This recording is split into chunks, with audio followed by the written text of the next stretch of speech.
Damn it. Where do I go? I gotta crop it now. There we go.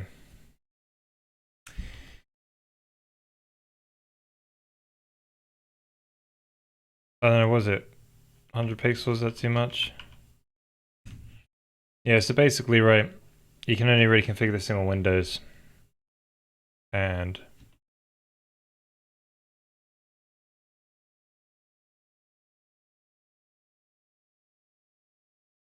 this is annoying.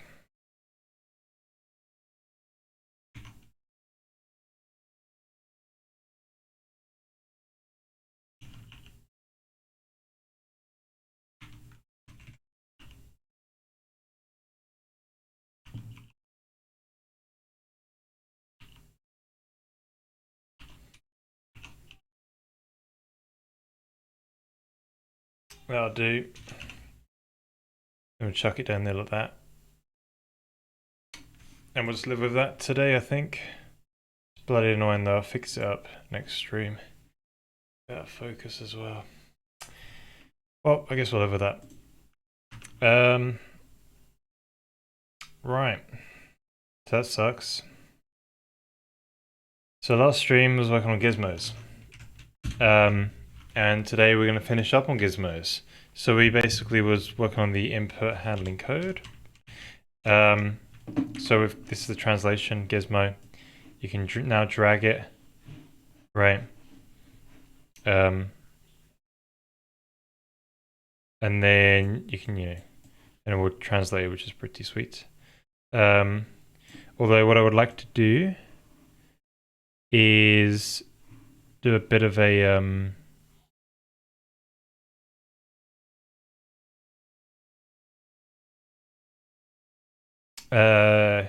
check to make sure that if we go too far, it's not going to accept it, right? I think we want a maximum amount you can move it, because realistically, right, putting it all the way down there is not really a thing you want to do.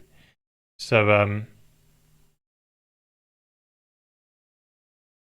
yeah, I think we'll basically clamp it off at a certain distance, and maybe we'll make that configurable. So I guess let's just start there today. Put some sort of max distance that you can drag it, max diff or something. And then we'll work on those plain ones. And then move on to the rotations. Hey, Katsumoy. Check out Blender does it and copy it. I don't know. Not everything Blender does is a good idea. But yeah. I'm just going to do a maximum. To be honest, I haven't really looked into what Blender does, because Blender's a very big tool and it's really annoying to try and learn stuff in Blender, and I don't really have time to do that. But yeah, if I knew Blender, I probably would steal some ideas from there, that's for sure. Yeah, so I think on the XYZ is a diff. Where's the diff? Here.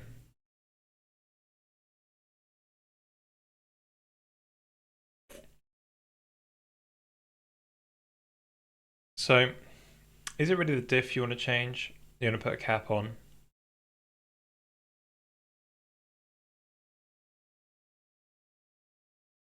Yeah, it's not really, because you could like put it quite far away.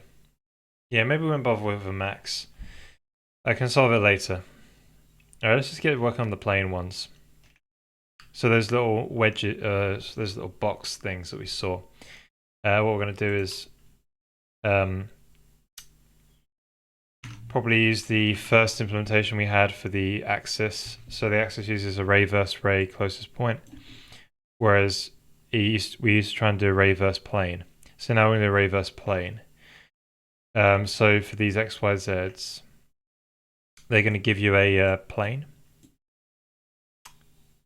a plane normal. So it'll be something like this. But for these, Hover plane goes.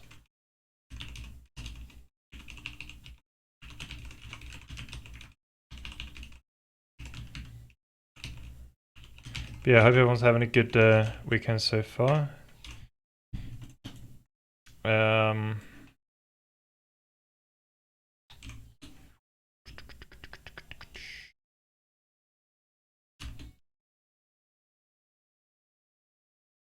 All right. So we gotta copy these three here. Do some of that. So after the plane normal, we can do get our mouse ray, which goes through the camera, which we've calculated earlier, and from the camera position in world space. So these are in world space, and we've got a plane position. Where does that come from?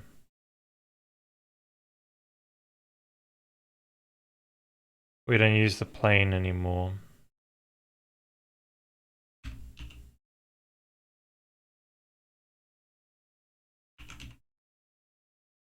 Right. So our plane position will be that. Well, that's the old Gizmo position, isn't it?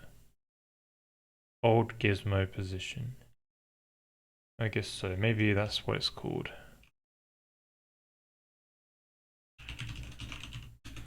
Old Gizmo position. Right, so we remembered, so when we click on it, we back up some of the state here. Like we back up the mouse position on the screen and the world from view matrix and the position in world at that point where the camera was. So we can recalculate the old hit position on the plane and the current hit position on the plane.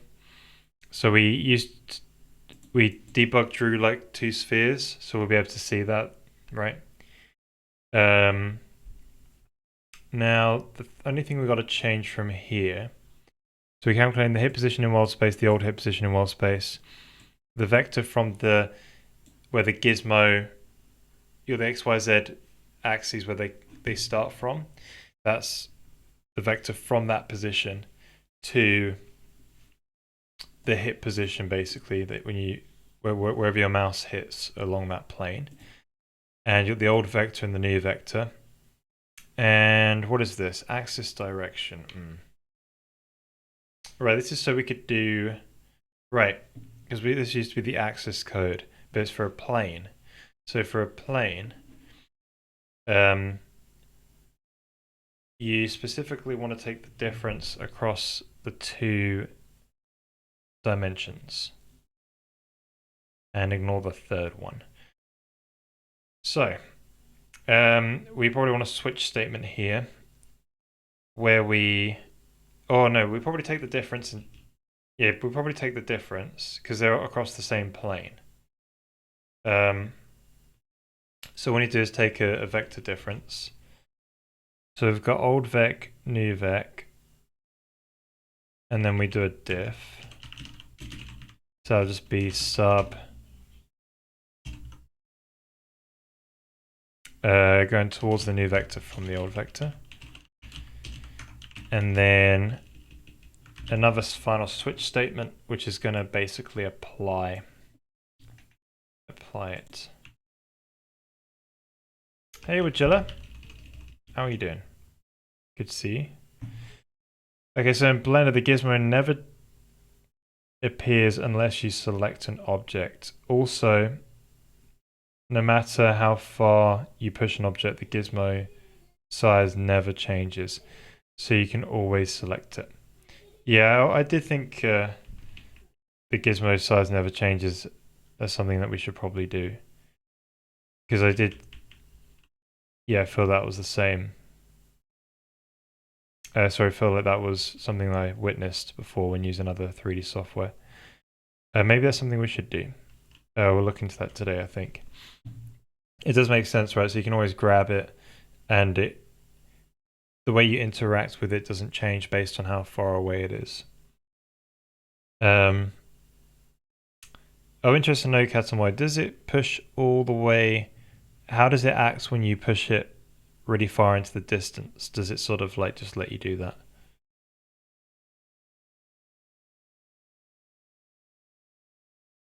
That's a good point. I might do that today.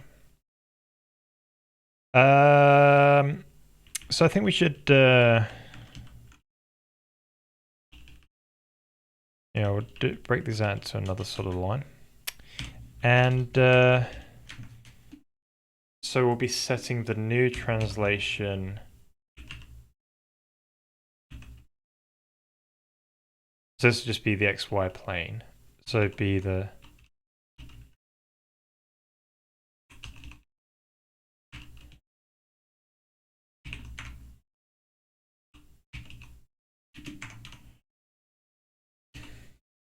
diff.x, diff.y.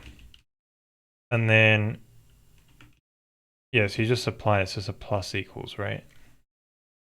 Don't know why I typed it out that way.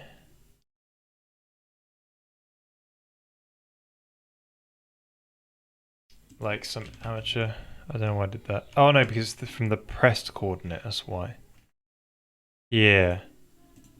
Right, got it. So, YZ. And then XZ.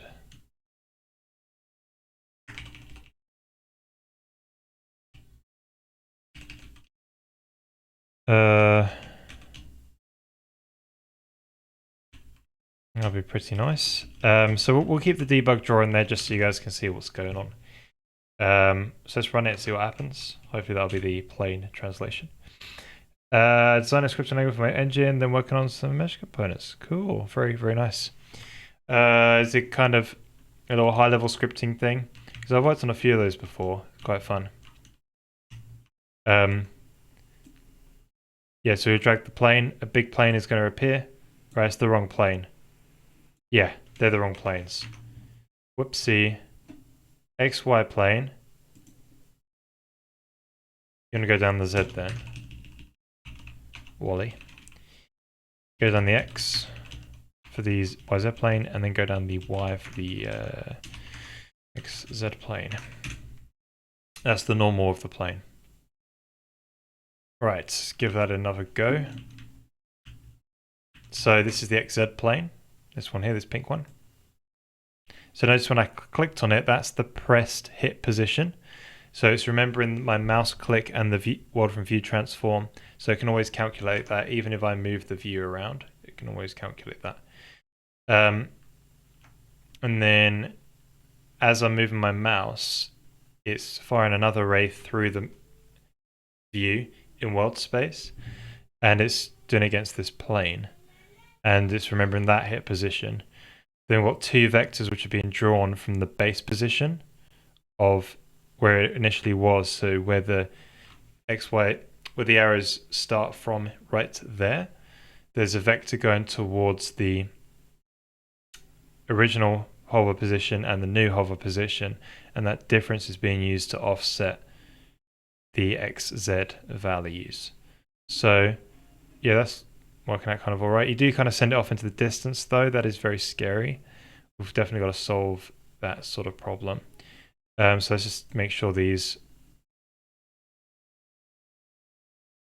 That's kind of looking a bit weird, to be honest. It's not looking too bad. I don't know why that plane is just so...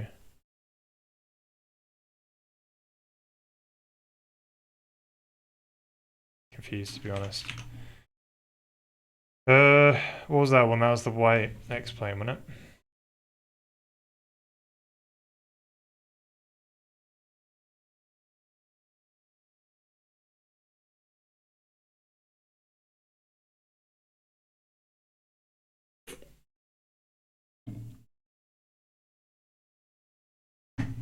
Maybe it's just where I was positioned in the drawing.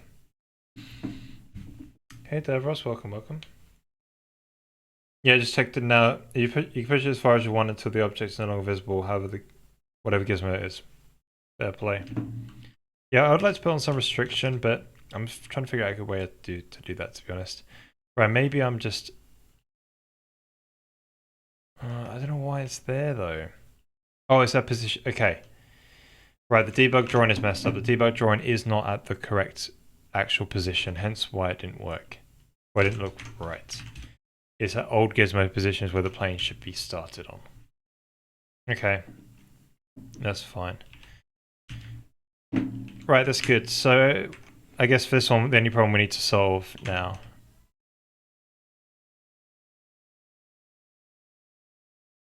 I'm okay with this behavior. Because, yeah. Right,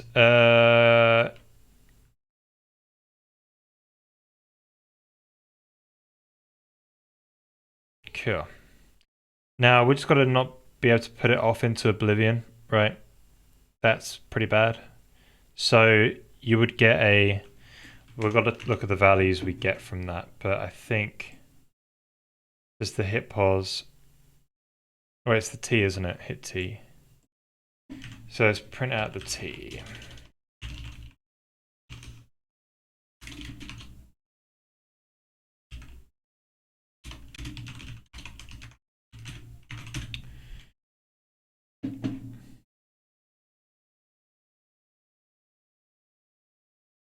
Oh, the transpile into C. Cool. And then a DLL. Okay, so you can hot reload it. Nice. Pretty good. Why do you need us?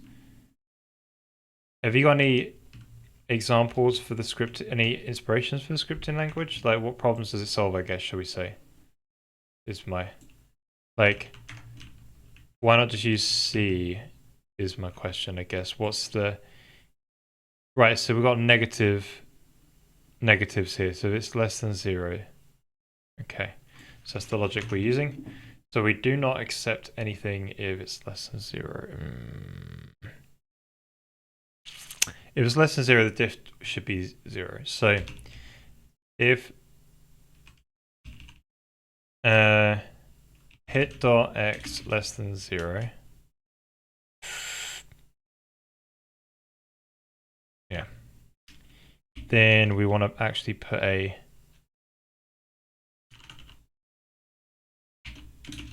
there we go.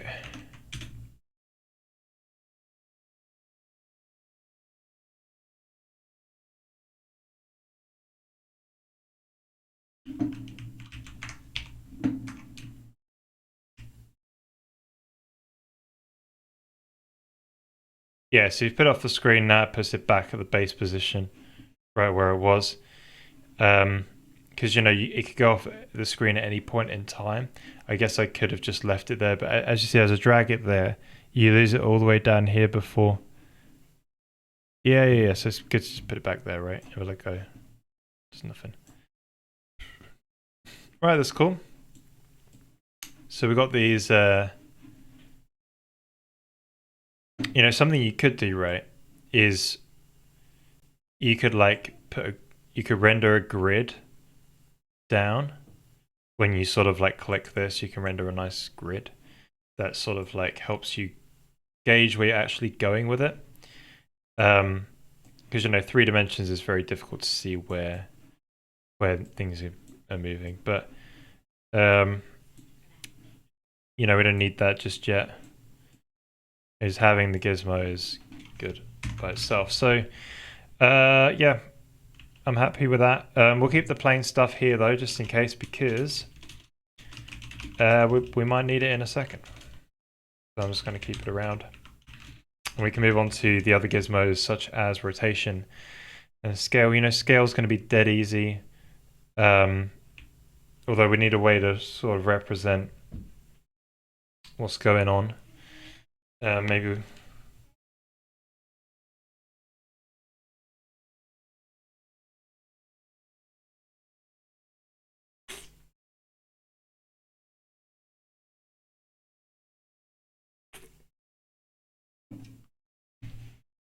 yeah, I think we should try and make the gizmo be a fixed size at some point.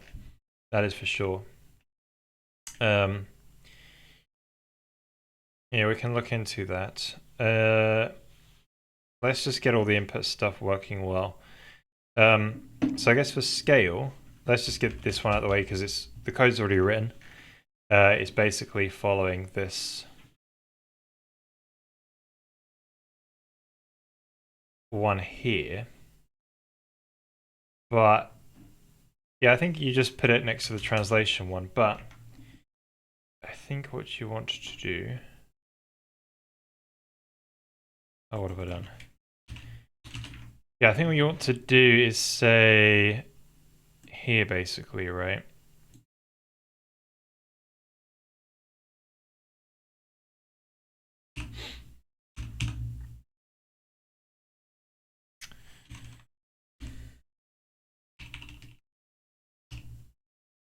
I guess I'll keep the switch, even though it's a bit more indentation prone, but that'd be alright.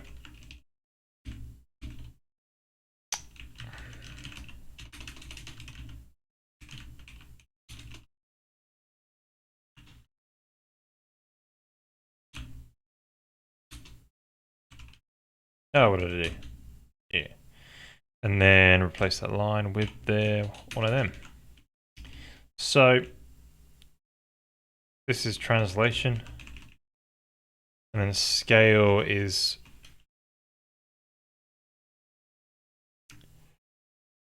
I think we just do scale like that, right? So diff. Well, I think you got a. We might have some minimum scale, you see. Same with translation, really. I guess these are things that we can do.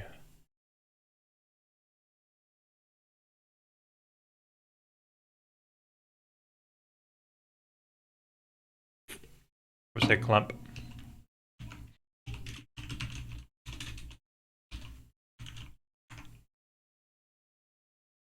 Well, we're probably gonna have some min.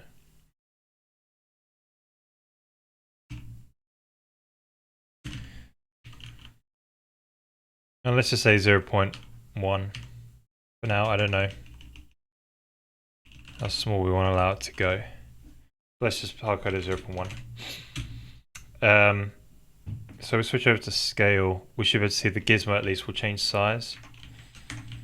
So this is the scale gizmo. Right, I'm not seeing anything going on. Probably because maybe the scale gizmos they do not, their unit length.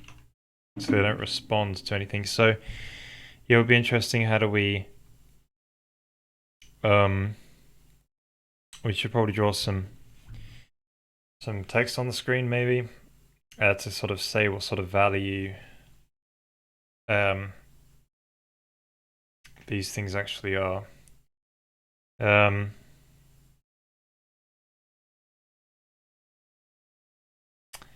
Yeah. We do have some text rendering stuff, don't we? That's for the UI though.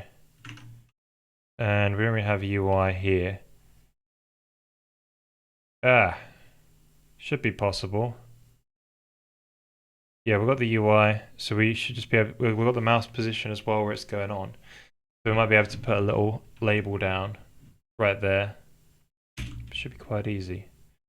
So I think the frame, yeah, anywhere I should just be able to drop some UI in. Just got to bring in the UI header. It's a media mode UI system. It's kind of like ImGUI in the point of view where updating it and drawing happens at the same time. There's no deferred nature about it, which keeps the system very simple. I also don't have any internal state, basically. There's some internal state, but it's bare minimum internal state.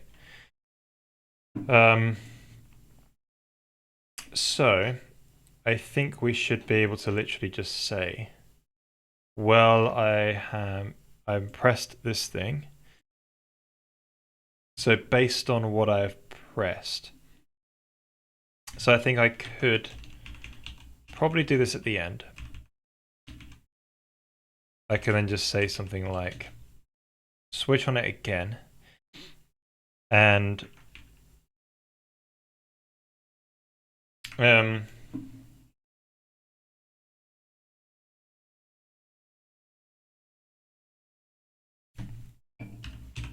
yeah, it really shouldn't be too hard to do it. Switch on it again, and then let's get these two boys and girls in there as well. Manage the quality of life thing, just have high level, not required to be used. Fair play. Hey there, Edward J. Finley, welcome. How you doing? Yeah, what I found useful about like having a custom scripting thing is you can make it like tie into your game quite well. And what your tip, what I find useful about having a custom scripting language is not really to be anything that's like nicer to replace C or anything like this. It's mainly just like you've got some very high level concepts like, and you're just trying to glue things together, and you can also make the tool, make it a visual kind of tool where you could like you know, select entities that you can visually see and stuff, you know, in the editor or something like this, you know, um versus just dealing with it in a code base. And yeah, otherwise I feel like I might as well just stick with just programming it all in C if there's no other sort of benefits, you know. um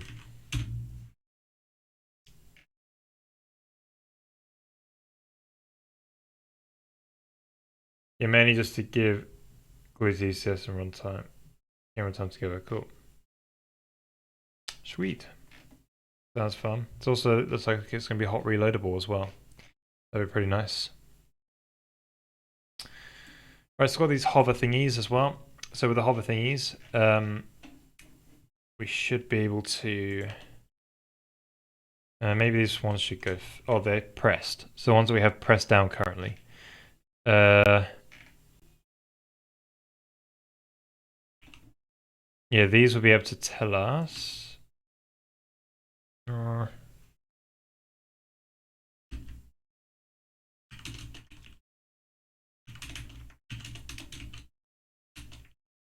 Like a count or something as well. Oh, we're missing. Complaining. Yeah. Right. So based on what is current, which of the parts of the gizmo is pressed down? So the X, Y, and Z, these can have translation, scale, or rotation. So we'll do these ones first because they're a bit more complicated. And then we can just draw a bit of text and it should be quite nice. So I think what we're going to do is smprintf into a buffer, because I think I've got a thing called UI text. And we know where to put a box. I think it should be quite easy. Yeah, because we need a rectangle basically. We'll work that out and a bit of a yeah. So effectively, there's going to be a buffer where we're literally just going to write like, this is the gizmo text. Right, so I don't know. 128 characters is probably way more than we need. You know, we probably need 64. You know, that'll be good enough. So from within here, we're just going to say, right,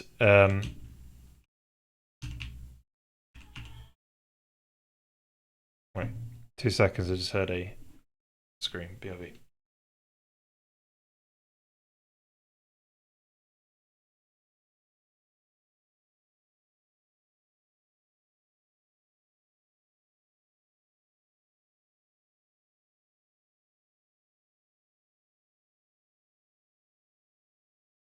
Right, it's all good. Life is all good. Just baby surprised her. Hey LCT, which gizmo is it today? All the gizmos. I finished up on the translation stuff just at the start of the stream. And then we're going to be doing, we're just in the scale one. I've noticed we cannot actually change the scale visually, so I'm going to drop a bit of text on the screen so we can at least see something visual.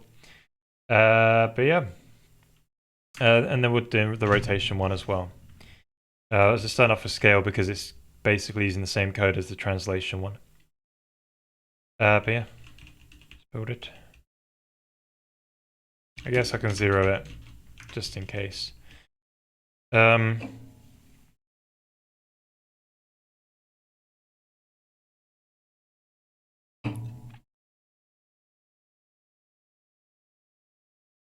find I was having a weird SFML bug and figured it out. Cool. Well, understanding how views work in SFML. Nice. Yeah, that's a like C++ version of STL, isn't it? Basically. Custom DSL for a game engine doesn't need to be a real programming language. Yep, that's right. Yeah, it doesn't have to be fully feature complete. I think mine had like it had functions, but everything has to be in the same file. And the basic types were basically float, UN, and signed in. And there were some other built-in types like entity. And whenever you added an entity, it'll pop up a bit of UI, and you'll be able to like find an entity in a level and select it. Stuff like that. It was quite cool.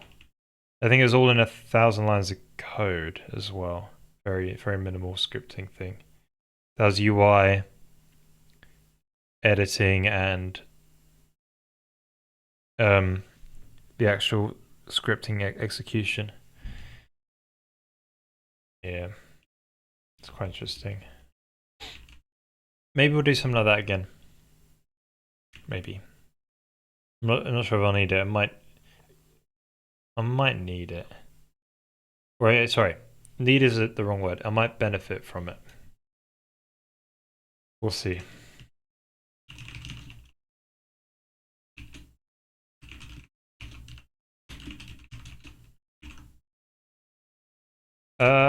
Right, so this one wants to basically be like, just say X. Or maybe you can always just say X. Anyway, so we'll put out like a float value, probably about 3 places. I mean 4 places. 3 places. Yeah, so something like that. And then the value that's going in is Gizmo. Oh, what is it? Editor Gizmo. Did we shorthand that to like a pointer? No, we didn't. Right, so G editor Gizmo. So we're looking at the current world from local and the translation X. So we'll do that for the. Right, so this one's going to be scale though. And then rotation. Maybe we can join these up like this.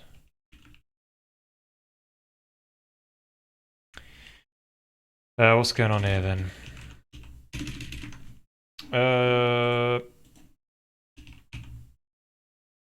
Now the problem is this is a quaternion, so it's like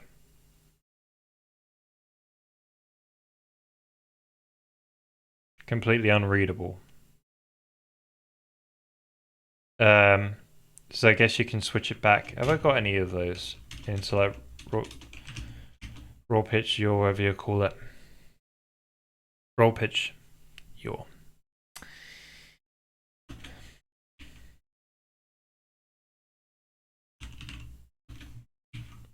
Maybe we'll roll with that, you know.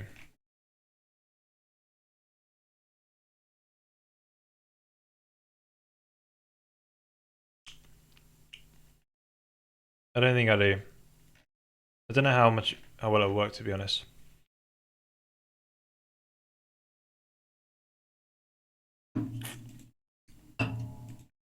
Maybe we'll find some code.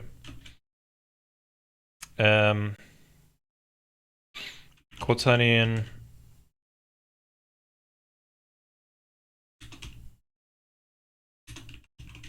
to Euler, however you pronounce it.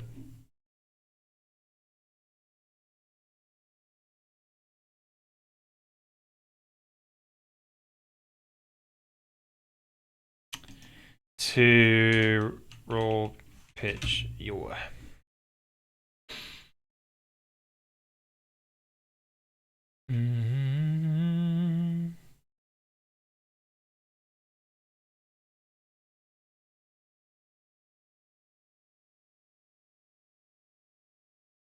If you want to create a quaternion which only. This is not extracting, right? A rotation, we want to extract the angle of rotation about the y-axis. Sorry, about the up-axis, the yaw. If you need to rotate by... Huh?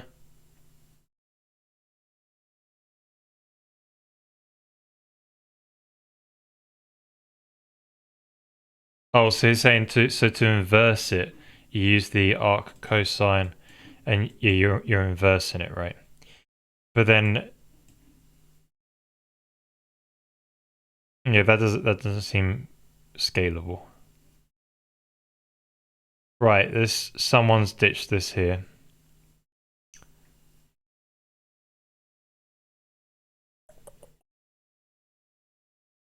This looks a bit sketchy though, to be honest.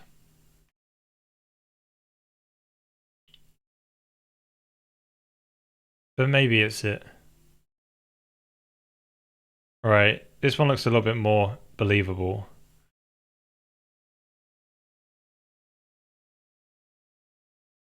Ah? If you got a link and you want to share it, it's related. Yeah, links are okay, but yeah. I don't know, I barely use Stack Overflow, but I use it when I need it, right? But yeah. Stack Overflow is alright. It should avoid all angles because you may face gimbal lock issues. Yeah, but I just want to represent what it means. I just want to visually represent it. Oh, sorry, visually display it to the user when they use the gizmo at least. I don't know how the value will look, we'll purely find out, but let's give this a go. It's probably going to be the wrong way around because coordinate systems and different engines and things, but let's just try this one out. It should hopefully be alright. So, static inline, vector 3, which is going to be roll pitch yaw. I forget which way around it is, but we'll figure it out. Anyway, so I forget you spell the guy's bloody name.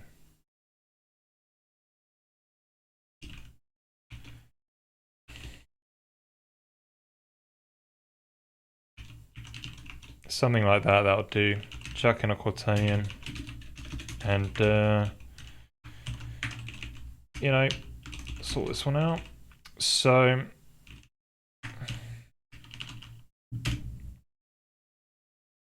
let's call it R. Nothing better than R. So let me just quickly get a diagram up where it's got like a picture of a plane. So yeah, roll is obviously like that. But in which axis is that? That's the question.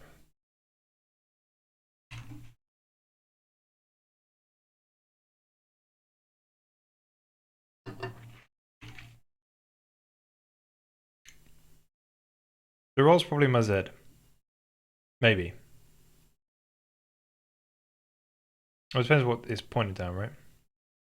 Yeah, roll's probably the Z. And in this case, it's their Y because that's green. And pitch would be your X. Right. So Z. But I don't know though because of the way they're doing this, so it already depends. Screw it. Let's just chuck them in whatever's and we'll figure it out.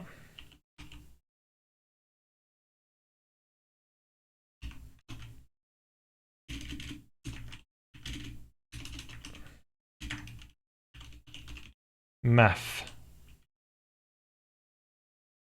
That's like extra math.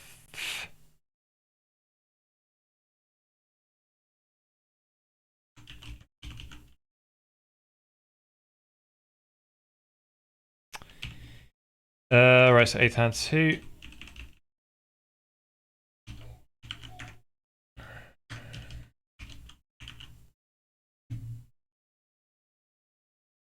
Yeah, I'm definitely keep going. I'm having a good time. Having a good time. Got lots of cool stuff we're building. Super excited for what's to come. Right, so we try that out, see what happens. I don't know.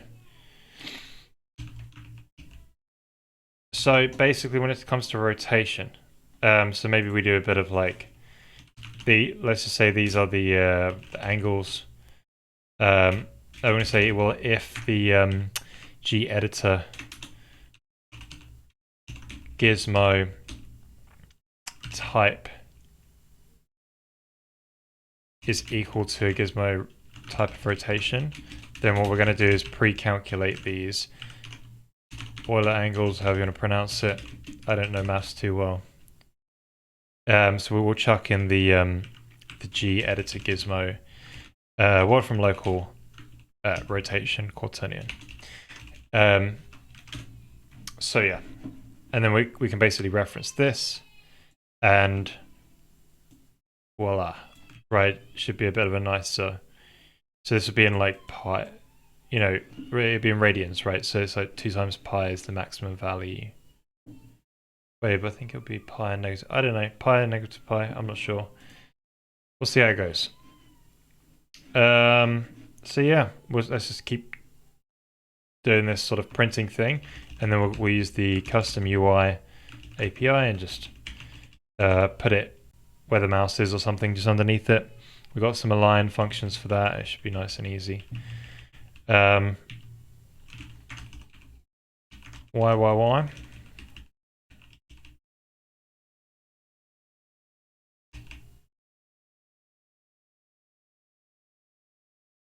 Stack Overflow.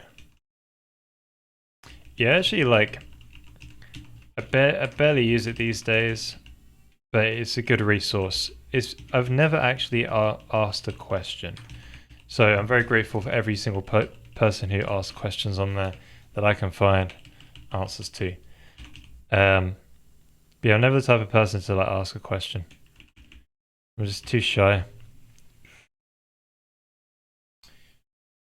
It's great that people do that. It's all available. XY plane. So XY plane, you basically want to show both. And these are typically only for, or no, they are only for translation. So I guess we just start by doing something like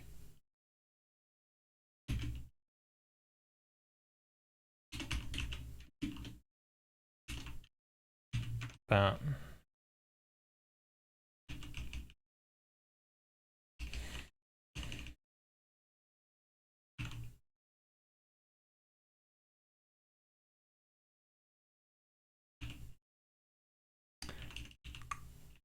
So Z, Y.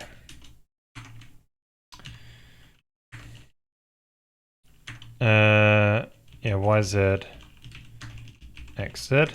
Pretty sweet. So after we've got our text, Gizmo text initialized, it should be a simple case of figuring out a rectangle. So the rectangle needs to be placed wherever the mouse position is. So, and then we need to make sure that it is big enough for the text. So I think there's a way to get a size, I think, for the text. So I think it's something like, so text dims, we'll call it UI text. I want some outer dims, I think, so including the margin and padding. So I pass in the so I call this like string, let's call it Gizmo string.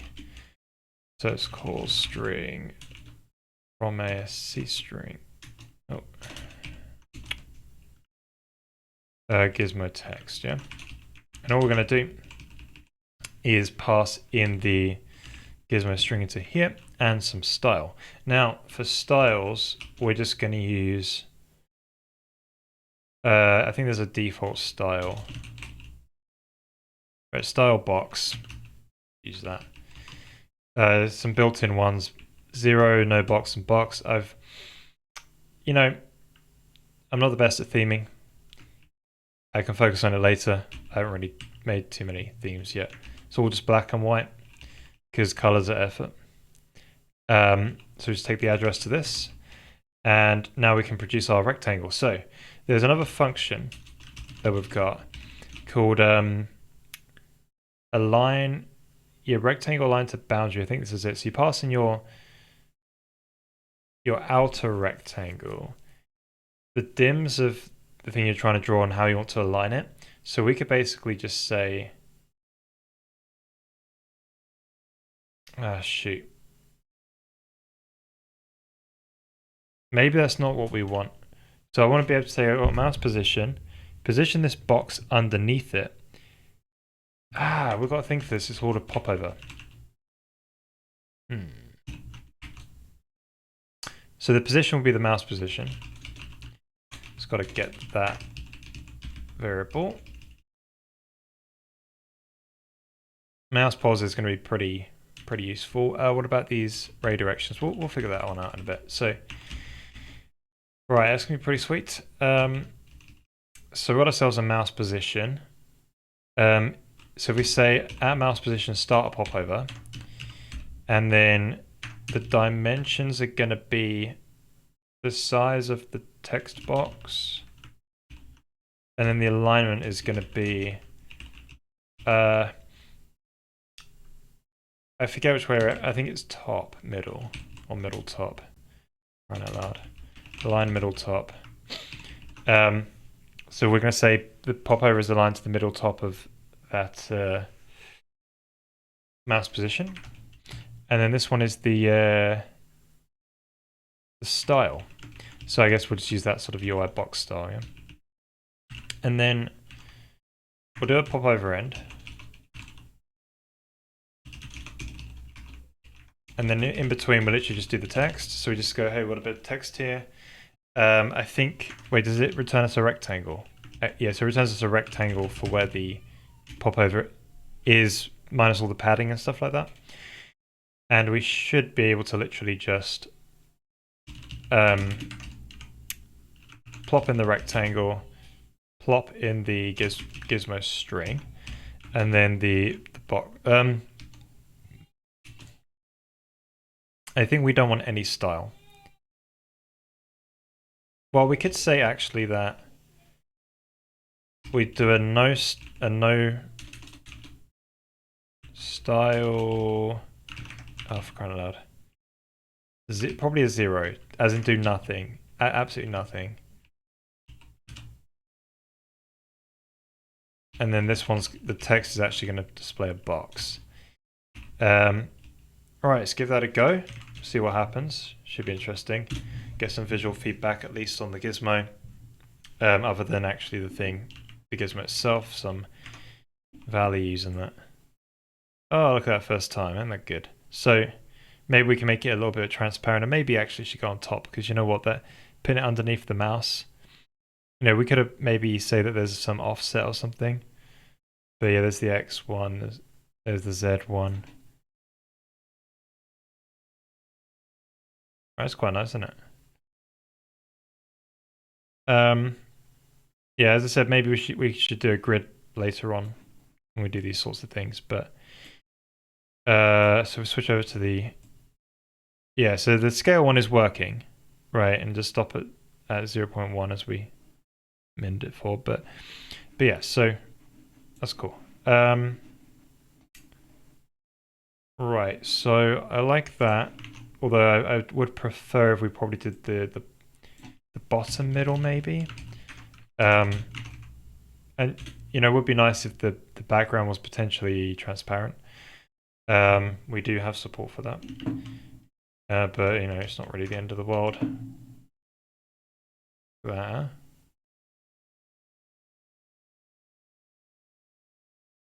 Well, nice, isn't it? So, that's a good addition. Yeah, obviously these are not moving right now. We've not done rotations yet. This is the next thing to do. And by the looks of it, right, we've got the scale one working.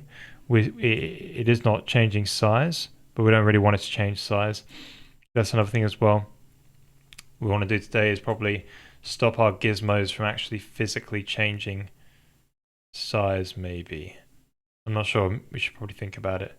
They do that in like Blender, and I've seen it in some other things as well. The gizmos stay a fixed size. Yeah, maybe we'll look into that today as well. Yeah, you can't really see the gizmo here. Should we make it transparent? Should we just do one? So, right, the way you do it is we've got to actually like, all right. I was just going to take a quick break for a second, and then we'll come back. We'll sort out this style so it's a bit transparent. Maybe just the box itself, and then yeah, then we'll work on the rotation side of things. Right. Really, I'm so blurry today. This camera. Anyway. BRB.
Right, welcome back, everybody. Yeah, so we want to make sure that the box is actually the box that we're using to drag, sorry, to represent the value that in the value of the axis that we're moving. We probably want that to be transparent, you know, and maybe we care about the border, maybe we don't. So let's make a custom style for the this value viewer.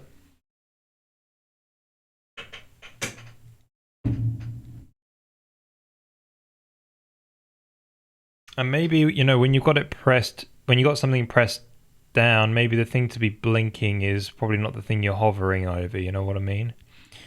That's another thing as well. Where's that code?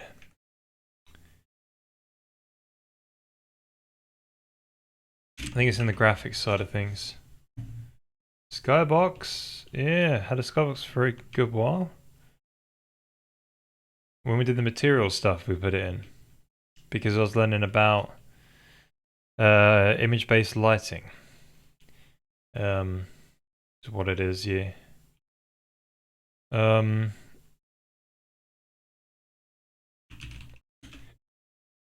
there's a bit of a sign here based on the hover.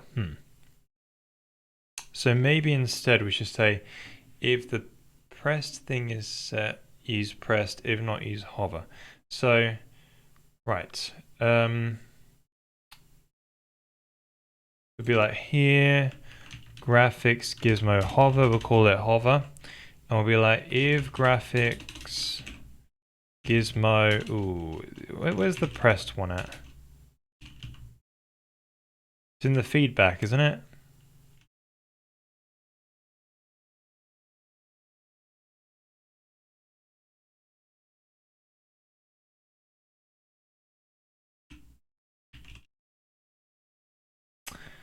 Right, it reads it back here. Oh, we store it in there.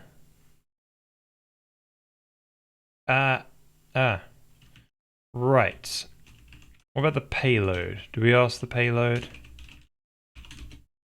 Payload gizmo. Okay, so in that payload gizmo, we're going to be like, well, what have you pressed down? Because that is useful information. So we'll ask it here, pressed. And then if it is payload gizmo pressed. If not, gizmo hover. Right, and that's the one we'll be using here. How's it going, Rust Compiler? What have you been up to? Welcome, welcome. Hope you're dealing with the clock changes. Yeah. By any chance, has anyone got experience with having a child? Because my child is now 0. Oh, sorry, now 1. 1 and 2 months. And I guess this is his first time. I guess this is his second time experiencing the clock changes. And I don't know how he is going to adjust. Because I think it's going to take over a month for him to adjust. And I wonder if anyone has any knowledge of that. Because he wakes up at, like, you know, this. Last night, when everyone else got an extra hour's sleep, I just got. What did I get? I just woke up at the same time, but in new time, that's an hour earlier. It was sad. First year is toughest with a new child, then it gets easier when they sleep. Yep. Yep. So that's what I'm dealing with at the moment. But it's cool, you know. Very rewarding in different ways. No complaints. Right, I think we sorted that out. So now from the graphics point of view and passing some gizmo-y stuff from the game side, we can say, hey, what is the gizmo hover? Which one is pressed? Right, that'd be useful, and that way it will keep, the one that we've got clicked down will keep blinking and moving around, which would be cool. So in the editor side of things, we set that information up. When we say update the graphics payload, be like, hey, the gizmo pressed is equal to whatever the gedit.gizmo pressed is. And so with all of that in place, now when we click down on the gizmo, it will keep blinking even if I hover over other stuff. Right, so we're passing that press state into the renderer. So we'll continue to do that blinky thing and make that one very prominent still. Yeah, so the next thing to do is actually do a custom style, right? I've got to get in there. I've not had it open yet, so I guess it's not doing it. Style UI 0. There's the no box style. Let's take the box style and modify that one. So this is the... Did I copy it right? Yeah, I did. Good.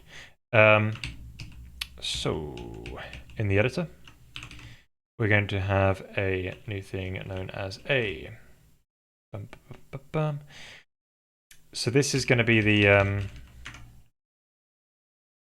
editor Gizmo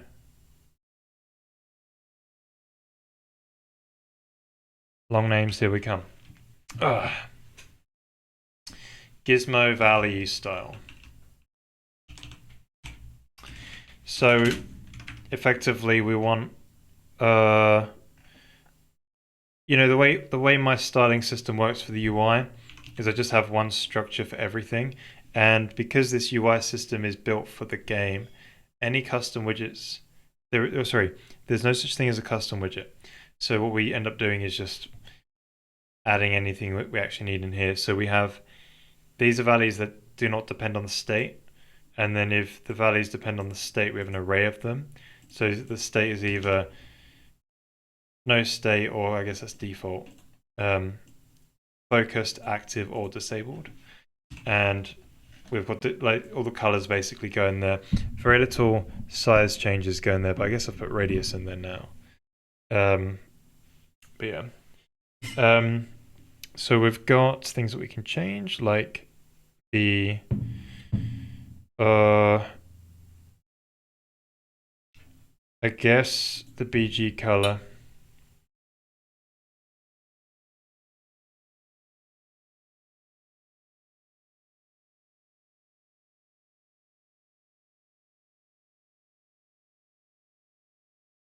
So we probably don't want a border, and we probably just want a background color, and we'll just make it transparent. So we probably don't care about all of this stuff, so we can probably just delete it because it never gets focused. So we can probably just do this and have it zeroed. Then it'll be a, I guess we can make it round. We'll probably make it like a, so I'll just hard code it. So alpha's here. So we'll probably say, so 80 will be like 50% alpha. 25% alpha. And then 0, 0, 0. So black, right? Foreground, I'll keep with that gray A thing. No border, no such thing as a border. So we could probably color. Where's the border? Border width 0. We could definitely change the size of the text, but I guess we'll keep it as 20.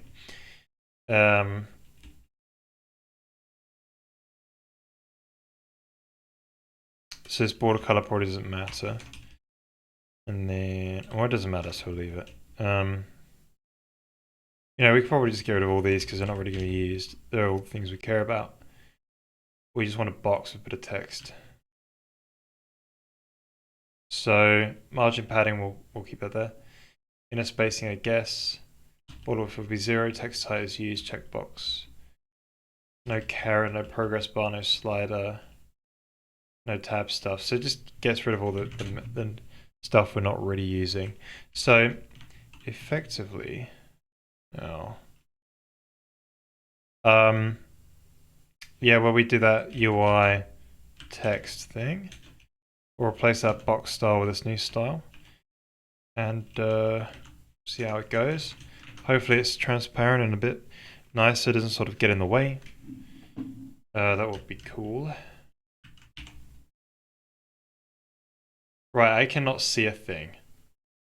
I cannot see a, you know, we're seeing just the piece of text, which is cool, but we do want like a bit of a background, and I cannot see it, which is bizarre. I thought I had transparency working. Hey Silvercore, how are you? 1 byte, 2 byte, 3 byte, 4 byte. Alright. Let's make it like 80 then.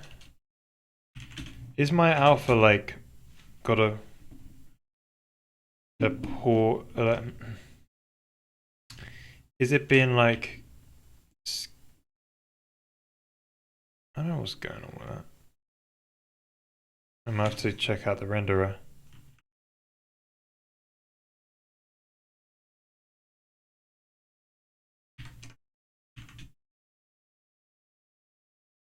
Wait a minute. Oh no, that's right, that's right. It's alpha, blue, green, red. The crap is going on.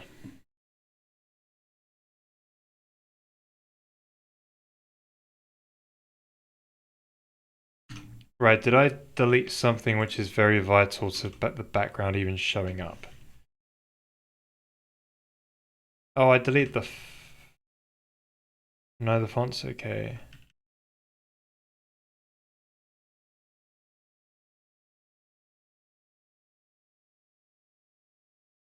Hang on a minute.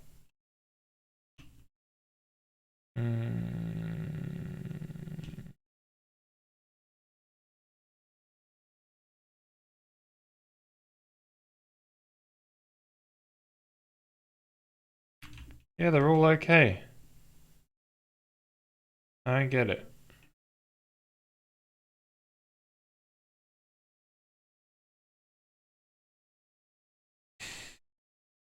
Let's make it this valley fully on and see if it shows up white.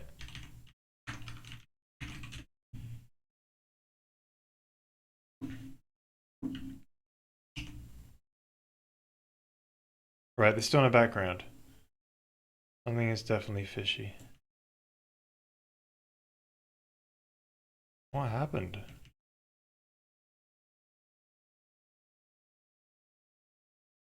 No border.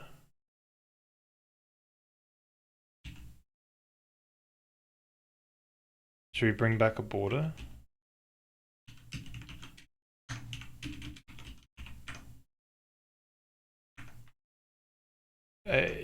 Is that what's been messed up? Is the fact there's no border, it's maybe not rendering everything?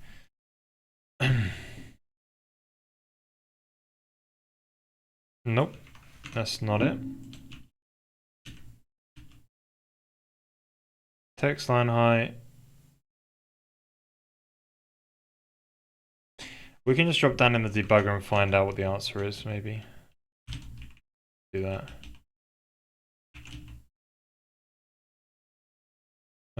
Here.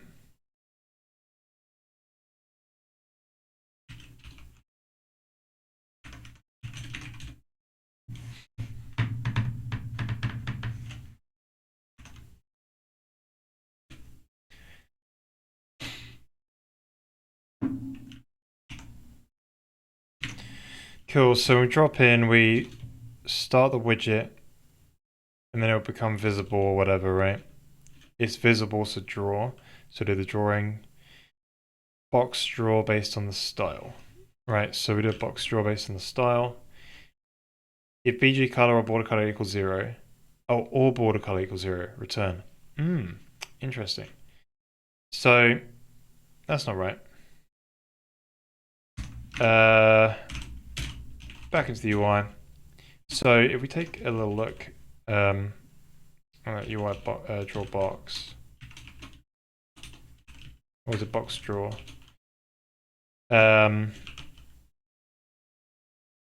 Effectively, if the state or if the style border width is not equal to 0 and if you have a border width and you don't have a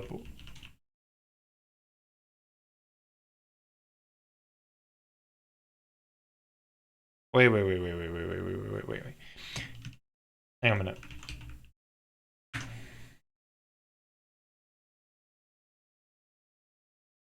Do not draw the box if you don't have a background and you don't have a border,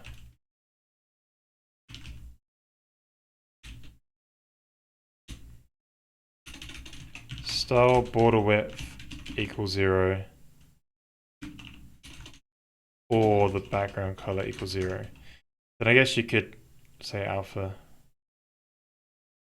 Yeah, something like that. Right, so draw the background. If you have a border color,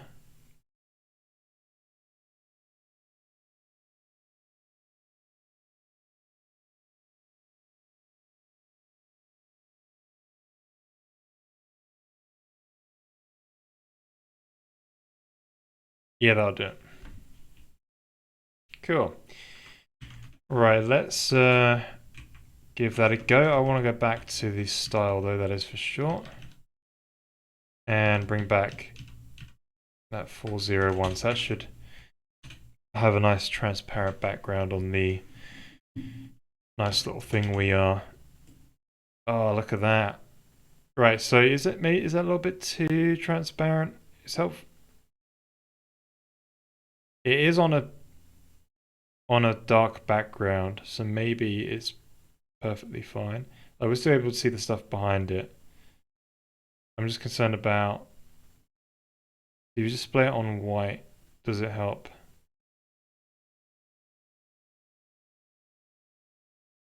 Maybe I increase it just a little bit.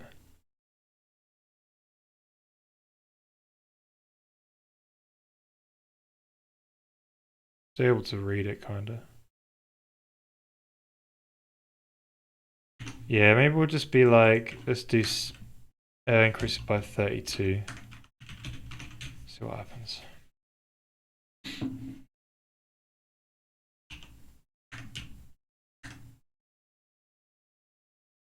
Right. It's really obstructing it a lot more now, but we can still see through it. Maybe I'll drop it by 16.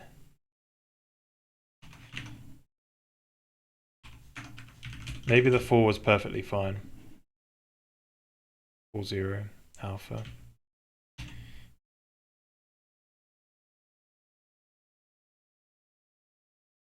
This one's alright, I guess.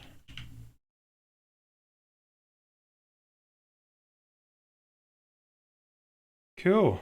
It's a nice little addition, isn't it? Yeah, so we've got the translation and the scale working. Now these are actually changing, these values.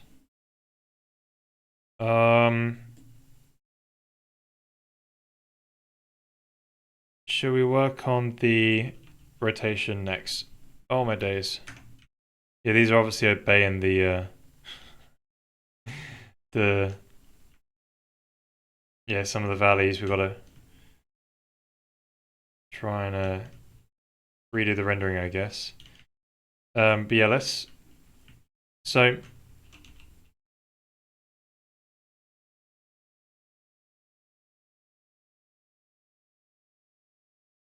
let's put them back to something kind of resembling 1.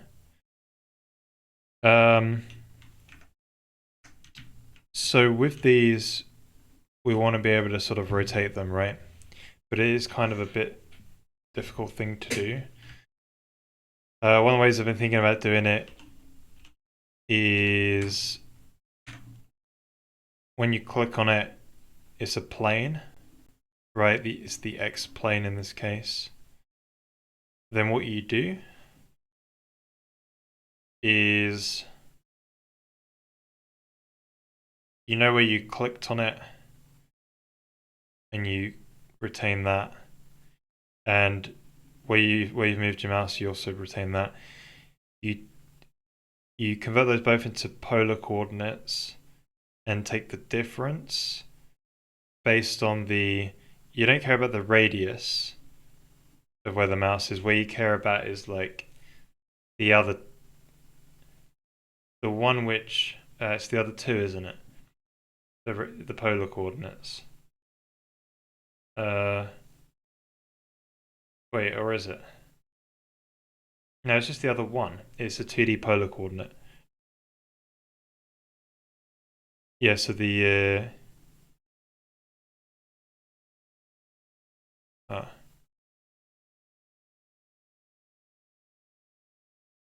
yeah, the angle basically. So you take the difference between the angle, and that's how much you rotate the angle by. But then again, we're using a quaternion. Yeah, so you just multiply that onto the original quaternion. So I think that's okay. But the one problem with that solution is the fact that if you look at it from a direct angle like this and you try and grab it, it's not going to work out well. This is just not going to, like, I'm not going to be able to do anything like this. Because when you take the polar coordinates of that, it's not going to work. So that's the downside to that solution. I don't know if there's any other ways. If anyone's got any other ideas, that'll be helpful. I can go over some other alternatives to get some ideas going. So the other alternative is, rather than using polar coordinates, you could probably be like, well,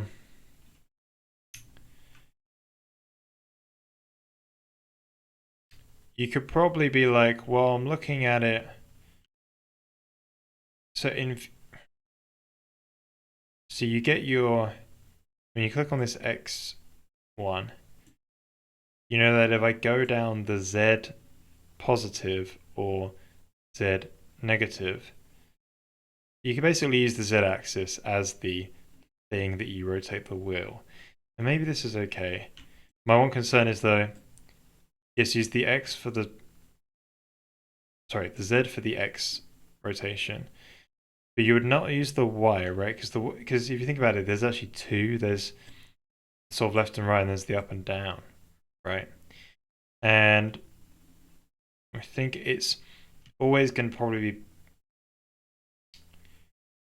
no, but when you rotate the thing, it will probably mess things up. Ugh, maybe I should get. Let's see how they do it in Blender. It's going to rotate the whole cage. There's alternative, which is setting an axis and then dragging plus. Right. You specify the rotation in 2D.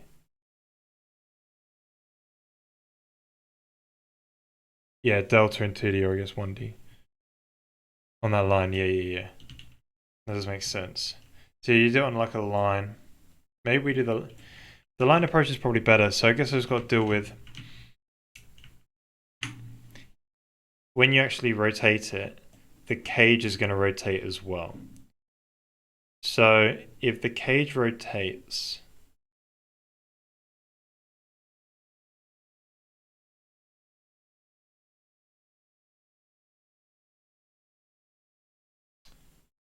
you probably take the basis vectors and apply the rotation to them, and I use the one which is, so for the x1, the x-axis, I take the z basis vector, I rotate that using the rotation part of the transform. Then I use that as the basis for the positive and negative, as the axis for positive and negative of that value. Yeah, I think that's pretty doable. We can do that. Let's give that a go. Sounds like fun. Yeah, VR goggles and build it in VR. See, that's an interesting way of doing it because building stuff in 3D is actually kind of difficult in when you do it on a screen. Hence why when people use like Blender or something like this, what they end up doing is having multiple viewports because seeing it from one perspective. I guess they probably use orthographic view as well. Yeah, you can see it for a perspective camera is from one angle is quite difficult to tell exactly.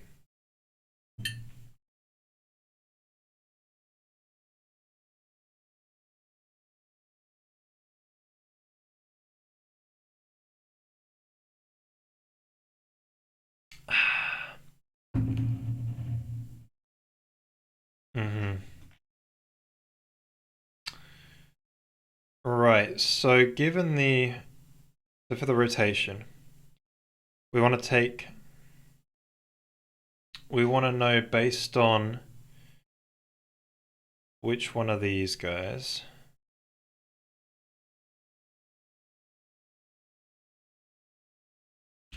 we would like to get an axis.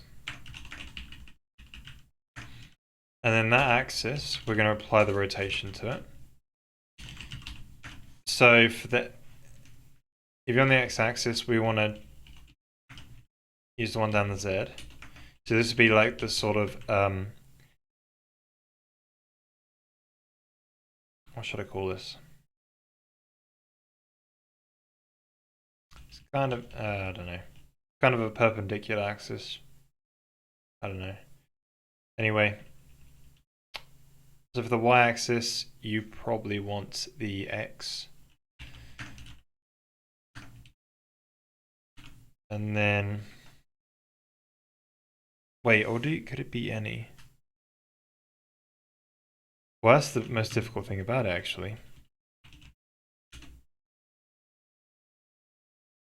It's not really the normal, though. Because see, the red one's the x here. And then so that's the normal. And then here's the actual the rotation of the x plane.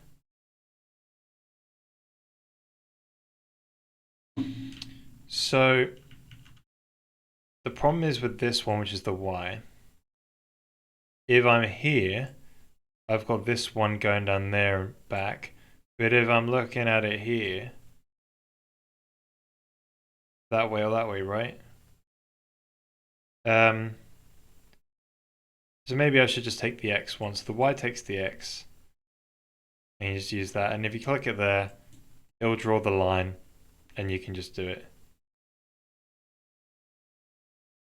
Although it'd be really weird.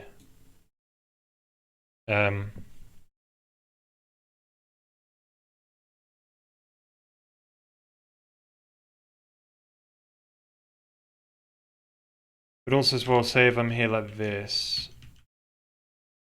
and I click this one, it's going to be going like that, isn't it?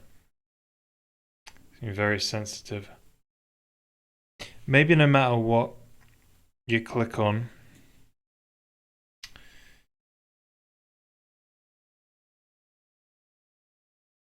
we just say it's left or right, maybe. Maybe just do it in screen space, just do left or right. You know, doing it. Yeah, let's do left and right. And so we take the mouse position and just see how much the X changes. Maybe that's doable. So we've already got the old mouse position.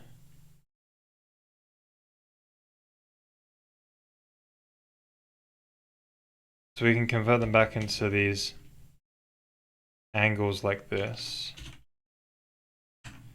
If we take so you're going to take the original ones. It's the old angles.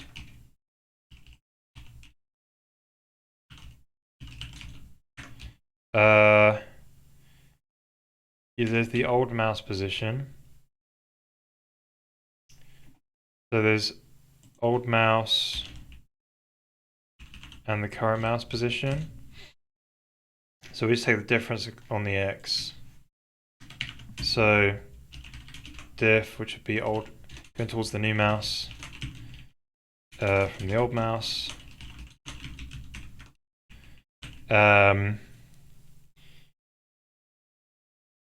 So radians is actually quite Well, maybe we might have to scale it by something. We'll see. Maybe it's good enough. And then we are based on the XYZ thing you've actually clicked on. We change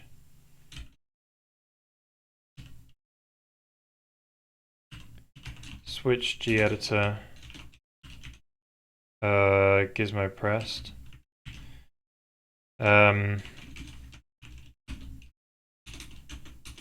We will be then changing the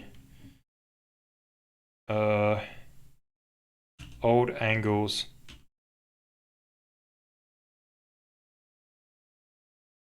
I guess we change the X. So we apply the diff.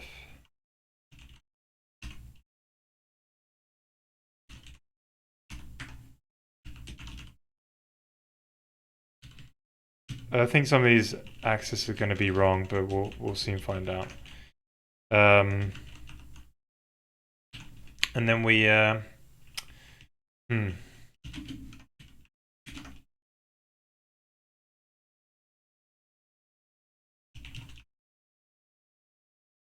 then we basically say that the G-editor Gizmo quad from local, which is the current transform, that one is equal, or so the rotation of it is equal to, I think I call it rotation.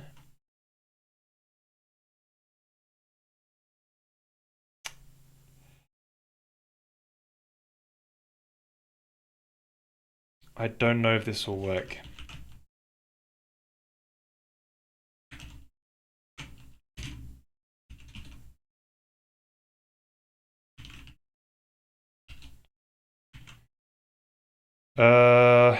Yeah, because it normalizes the axes, you see. A function goes the other way around. Oh wait, there was one in that. Yeah, so you could produce a quaternion like this.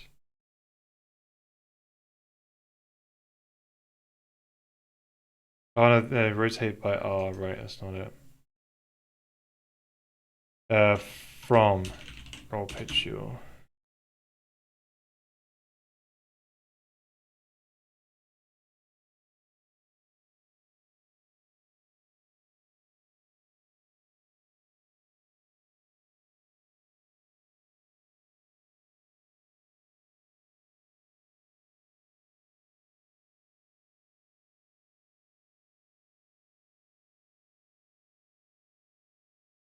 Right, so A is a simple rotation angle. Right, so I guess if that's 0, then it might just be 1, because it's cosine, right? 1 cosine that and that. Hey, cool, how's it going? Yeah, not doing bad, my friend. Right, I think I got an idea of how to do it. Shouldn't be too bad.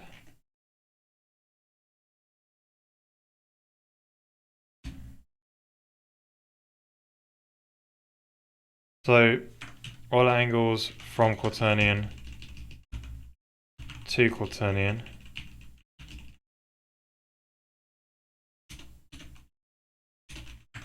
So I think it should be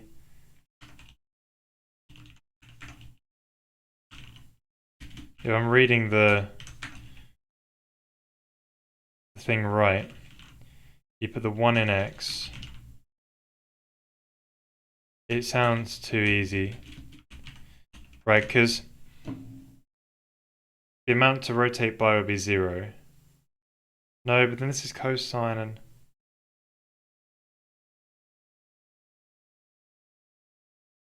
Yeah, maybe it's okay. Anyway, we'll check something out, but let me just try and see if I can get it right. So we don't have an angle to rotate by, so sine of 0 divided by 2 will just be 0. Because its sine starts on 0, right? Its cosine starts on 1. So then we should just be able to do cosine of Rx. And that might work. I don't know if it will though. Not gonna lie. I think it won't work. But let's see if there's any other answers around. Oh, there will be, right? Obviously. Right,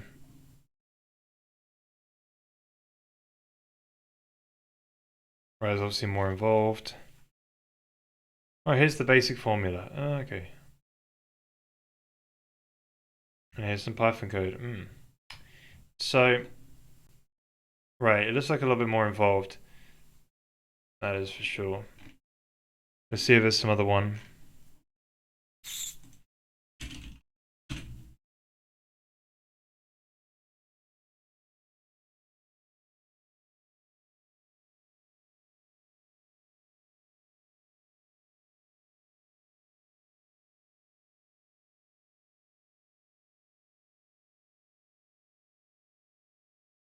Right, that code was wrong. I know it said there was a fix, but yeah. That's getting it.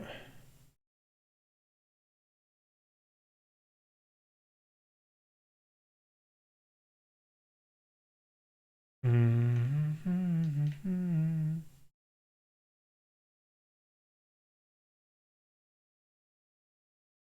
there's an implementation right here. Boom. Amazing.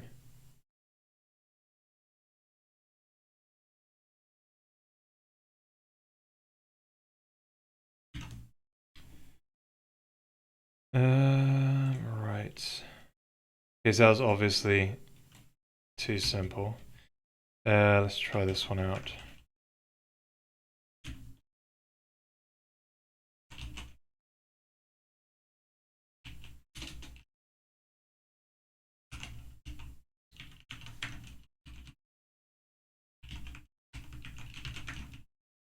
Rightio. Just gotta sort these. So that'll be float 32. Oh, these are r dot x, y, and then z. So let's make these floats as well. If not, the C compiler is gonna be like, it's a double. So yeah, let's give these a go. See what happens. Wait a minute. I found some spaces. Right, got rid of those. So just quickly, this needs to be from quaternion. And then we've got another one which is to quaternion. So we should be able to say, so that's the difference. We apply the difference. Yep. So we pass in the old angles, I guess. Well, we should just call them angles.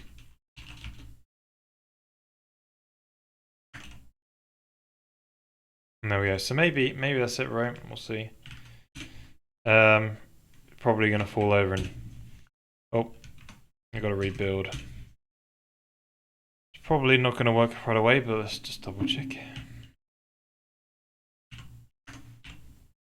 There's the rotation. Right, it seems to be working along the axes, that's for sure. It's bloody fast. And it does go back and forward, but I think it might be the wrong way. And what else? The x value is clearly not changing, which is weird. Yeah, there's some things. A bit fast though, isn't it? That's because it's pixels. So if we scale it down by 0.01, might be a bit too much, but it should be okay.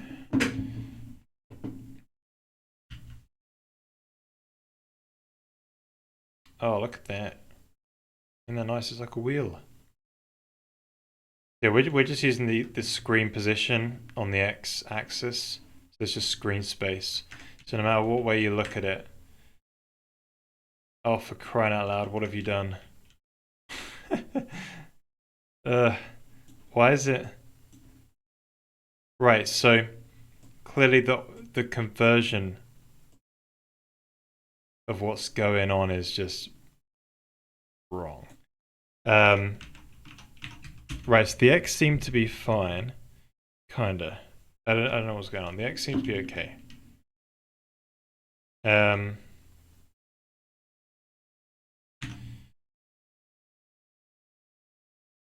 mm,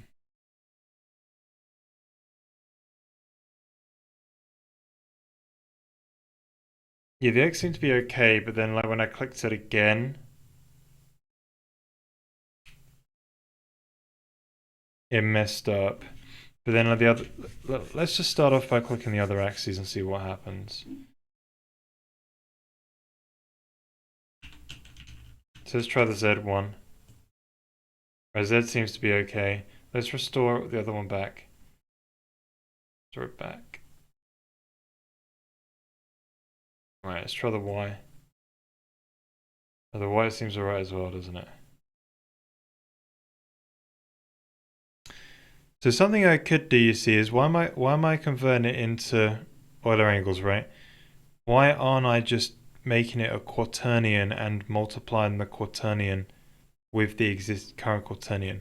Because you're going to get weirdness, right? So this is dumb, right? What you actually want to do is produce some kind of difference, which will then allow you to make some kind of quaternion.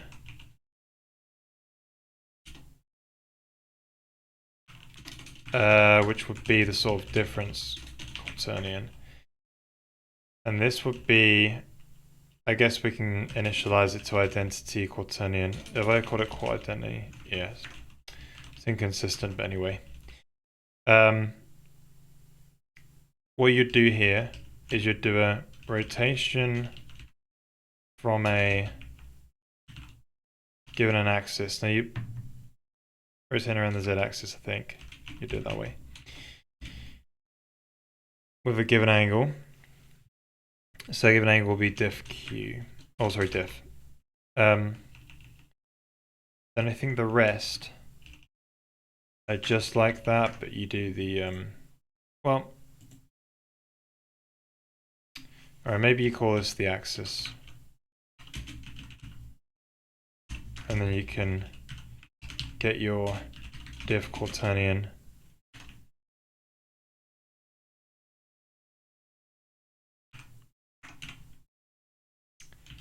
Rotation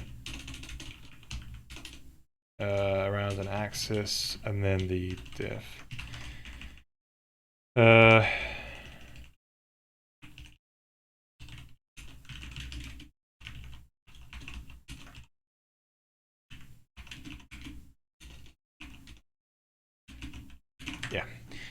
So x, y, z. Then we simply combine, we multiply two quaternions together. So I think your new one comes second. So I think you get the old one.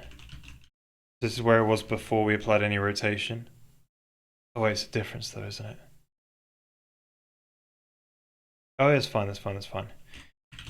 It's a difference from where the base, where you clicked the mouse initially. So the original world from local when you first press the mouse in, and rotation, and then we put the diff quaternion there. And I think that will solve all our problems. Because we'll just keep multiplying quaternions rather than using that roll pitch yaw system. But we're using the roll pitch yaw system to display a nicer value to the user. And hopefully that works. So, right, that smoothly goes along the X. Let's leave it a bit crooked. Right, and that smoothly goes along that Z1 that we're moving. And then here's the Y1. And there we go. But they are a little bit maybe the wrong way around. I don't really know. Let's restore it back to something like 0. Maybe they're not. We'll see.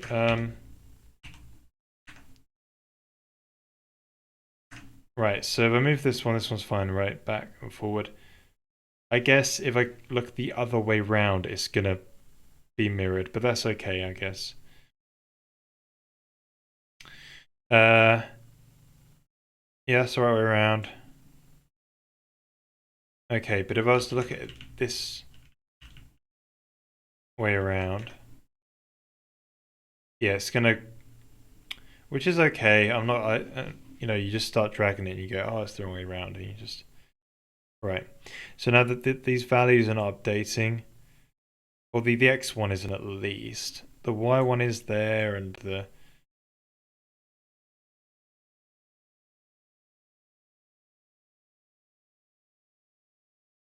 right. So it's in radians, right? We could change it out to degrees, but I'm just a bit confused why that X1 isn't changing. So it's probably this function that we've got here. It's just plain wrong.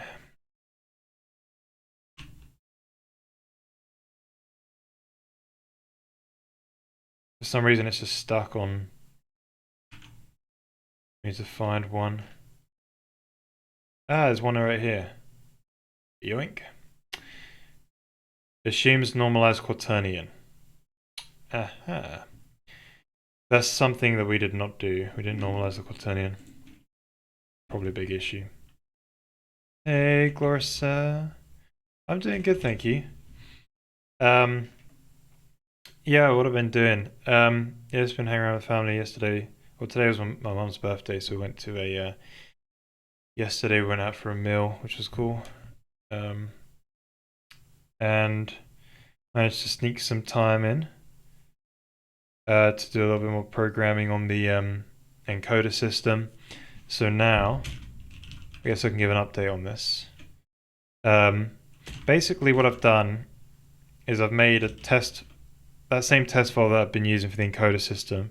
So this is that custom data description language where it's basically C but with a few little extra bits, and allows us to say that we're targeting a file and we want it to be in text and binary. And then it will just code generate all the text serialization code for us. And the binary one is just basically you fill in the data in memory in a linear allocation, and then you just mem copy it to disk. And it's got some packing and unpacking stuff. Like it allows us to like say how many bits we want to pack things down into, like enums or integers or floats. But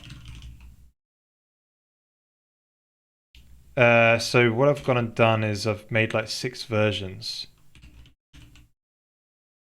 So this is like version 0. This is the database file where it retains the history. This is version 1 of the structures, and version 2 and so on. So I just made this one change and reran the system, and it would retain the 8 changes. Well, I put it into dev mode, that was it. And it would upgrade. But yeah, so this is all the type information, all the structures that just get emitted with like version 0 prefixed and stuff. But at the bottom, we've got these functions here which allows you to sort of like say I got a file or an asset on disk. Well, not really a file, this is a memory representation, so you pass in the C version of JSON that we've got, and you can basically read out a file. And then there's an encode version as well, and this is all code generated. So here's the C file that's been code generated, and basically just, I've not tested it yet, but all the code generation has been done for those custom CSON file serializations. So effectively, the decode asset one, oh, this is the encode, so it's when it's writing out to disk. It's going to write out to memory first, and then we just write it into the asset file. So is the memory version. It uses our CSON writer and it just serializes the strut from memory into text form. And this is all just code generated code based on those data types. So I've got it all sort of code genning now, which is great. It's not tested yet, but there's still some things to plug to finish up. Like, what have I got to do? I've still got sort of out the binary files. Make sure there's some version upgrades happening because version upgrades. I think it's in the encodes. Yeah, this is it. It needs to be cleaned up a bit, I think. So when we decode some text, some CSON, and turn that into a binary file, yeah, it reads the version at the top of the CSON file. It'll be in some format like hash version, and it'll make sure that the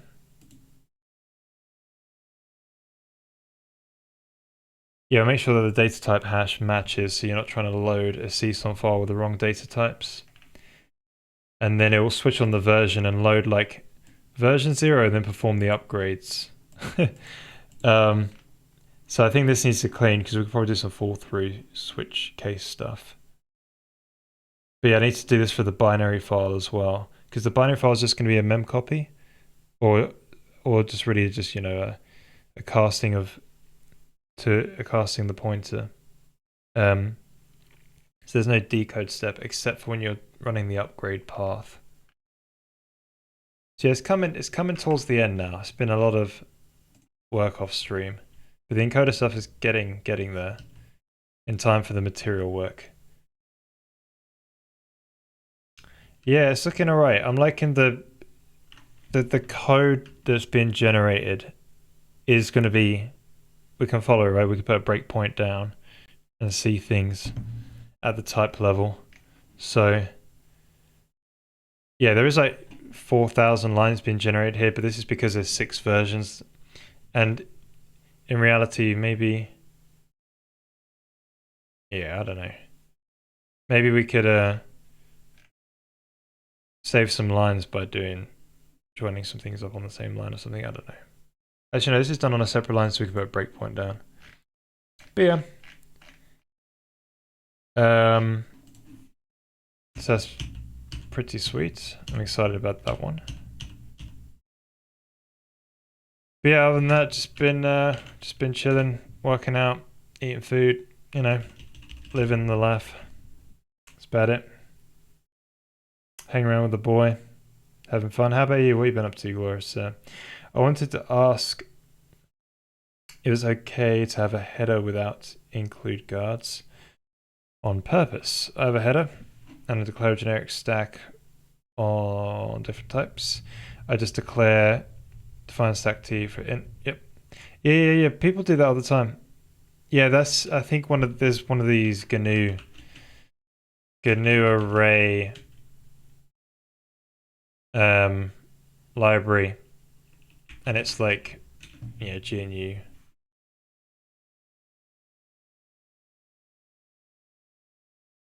licensed or whatever, but these guys do it.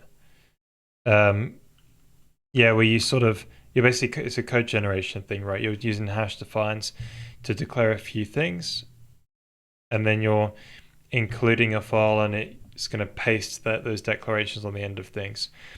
Yeah, people do that. It's a way of code genning in C. It's perfectly okay to do that.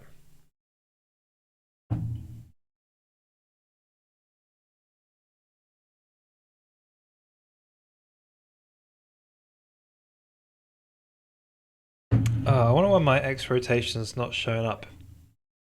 Oh yeah, there was that Wikipedia article. Yoink. Oh, all those STDs in my code. Ugh.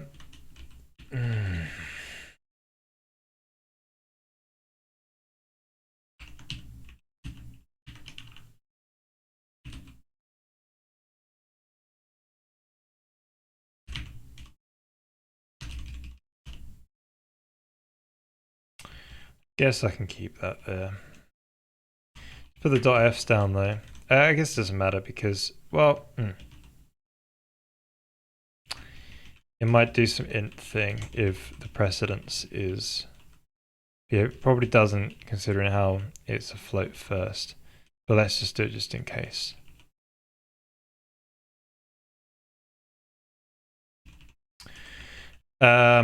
Yeah, so we should just be able to literally just do a r.x r.y r.z.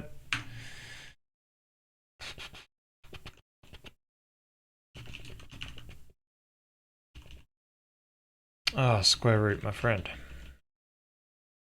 Let's get rid of all these STDs. Okay, so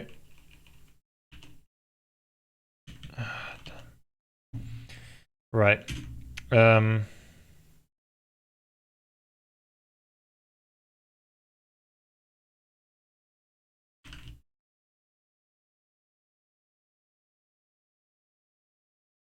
Right, pi of 32, let's try that. Nice. Right, so that should be the fix to our display numbers.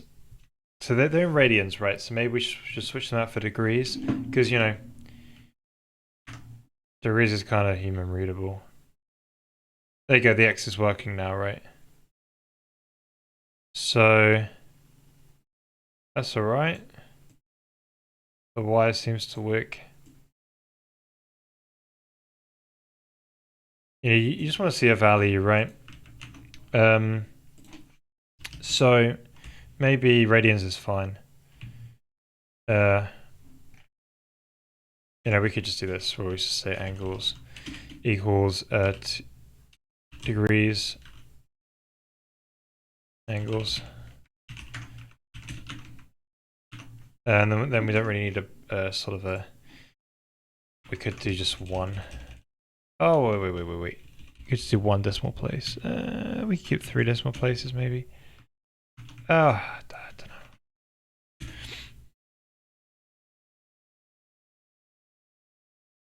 Yeah, it's a big problem with jelly. You got to be careful about those STDs. Got to be careful.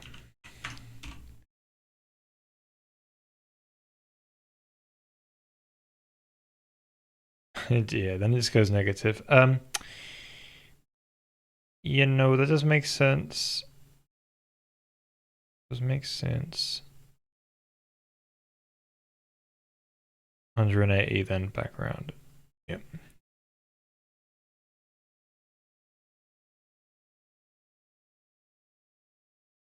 All right, it's looking pretty all right. So I guess what's the next sort of thing we want to do? Right, this is a problem, right? You know, like I think we should look at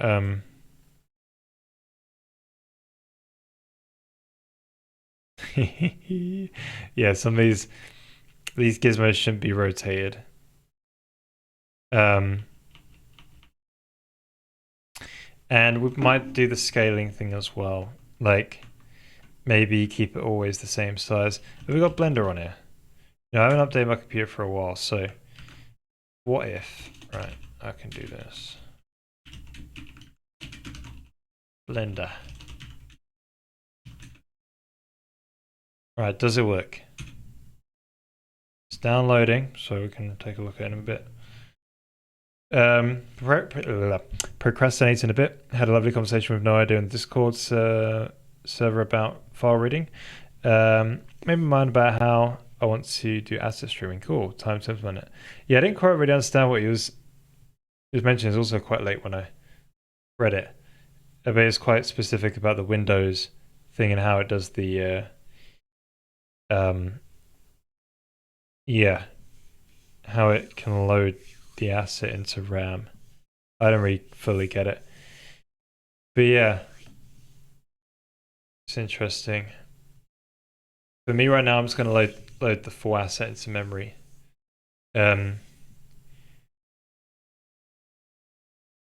But yeah, by asset I mean something that could probably be in an archive as well in the future. So I don't know if I'll need. Yeah, I don't really want to. I just want to care about just loading the full asset into RAM. Basically, anytime I load an asset. Crazy thing is, you actually write C macro that defines a bunch of types, like in a loop and generates code. Oh yeah, yeah, yeah. Oh yeah, you can do it. Yeah, I did that for. I do that for my printf stuff on GPU. So if we go right, so apparently I have Blender now. But yeah, so in my where is it? So it's HCC.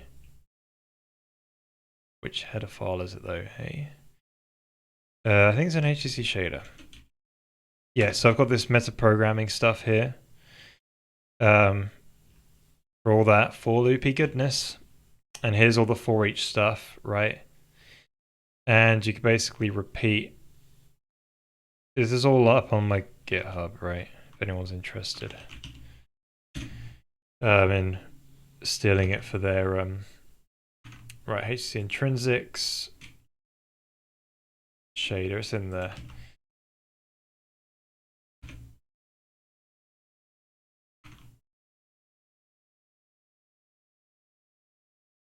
Oh, awesome! You debug with templates, nice. Yeah, you know, you do realize if you're doing code generation through preprocessor, something you can do is actually just, you know, there's the for Clang or GCC, there's the -e command, and you can give it a source file, and it will pre-process it and output another C file with it all pre-processed.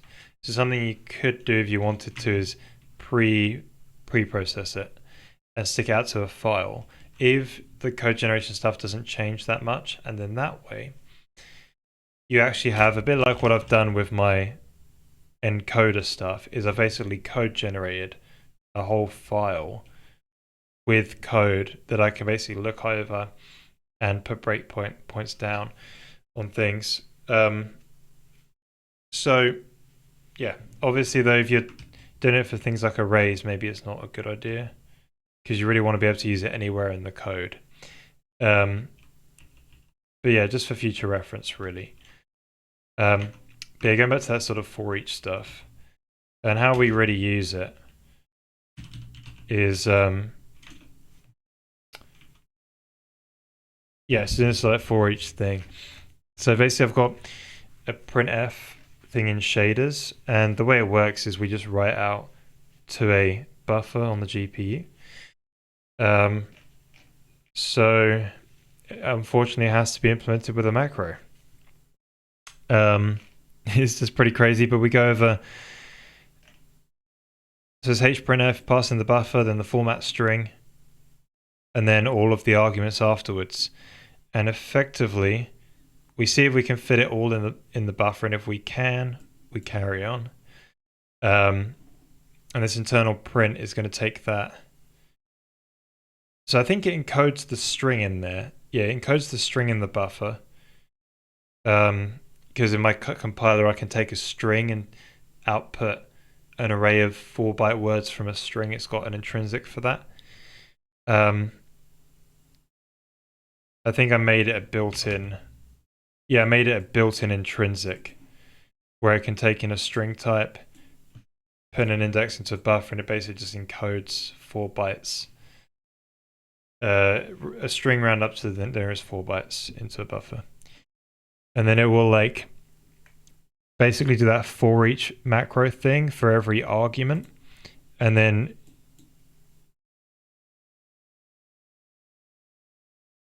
it does a generic switch on the argument and figures out how to encode it into the buffer. So we only support these guys. I could probably make it support vectors and things, but I don't do that. And it basically just, yeah, puts the one into the next, into the buffer. the next element into the buffer, and then it will up the index for the next time it goes around, and it just keeps calling this macro for every argument you pass into the printf. So yeah, that's the only place I've used it for now in this entire code base, but you know, they have their use cases. Yeah. Wait, your print function. Wait, have you got print function on GPU, or is it just? Have you got some sort of generic? I know what you've done. You got a generic print function. I see. Pretty nice. So you could probably, yeah, you could do like. You don't have to do like hash. Sorry, %f. You could just do like %, and it'll just pick it up. Yeah, maybe we should do one of those. You're giving me ideas now. Yeah, okay. I double clicked on the camera properties and it reset it, so I gotta go on a Windows machine and fix it. So I'll be able to do that tomorrow. But today ain't the day. So blurry Henry is like my vision too. How you doing? Oh yeah, so we got Blender, so we can have a bit of a play. So open up Blender. So, oh, for crying out loud. See, learning how to use Blender is like learning a skill that you're gonna inevitably have to relearn. Not because, oh, for crying out loud. Not because you forget, but because Blender's gonna be like, I got no idea how to do this, and I'm gonna completely change how the thing works. So they don't really have a gizmo, right? You press like keys to sort of like. This is like can be seen as a gizmo, right? But then like they don't have like a Unity style gizmo, right? Ah, they do when you press this thing. All right, so what they do. And it draws the beam. Oh, maybe we can do stuff like this. And then like the rotation one. Oh, so they've done the pie thing as well. They've done the thing that I thought we could do, right? But then if I were to do, oh, for crying out loud, let me move the camera, please.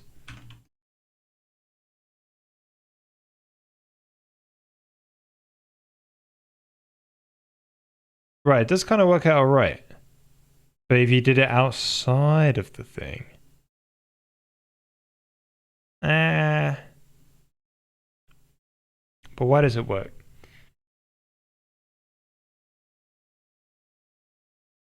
They've probably got some extra code to make that work, I think. Yeah, they've got some extra code to make that work. Yeah, we've just done it across a right, okay. Ours has just done the screen space thing. I'm happy with mine. That's interesting. Scale. Right, you actually see the physical box thing move as well. That's interesting take. I'm interested in the grid. Or having a line that goes having a line at least that gets rendered. That'd be kind of cool. And I'm using the word line correctly, right? Infinite line.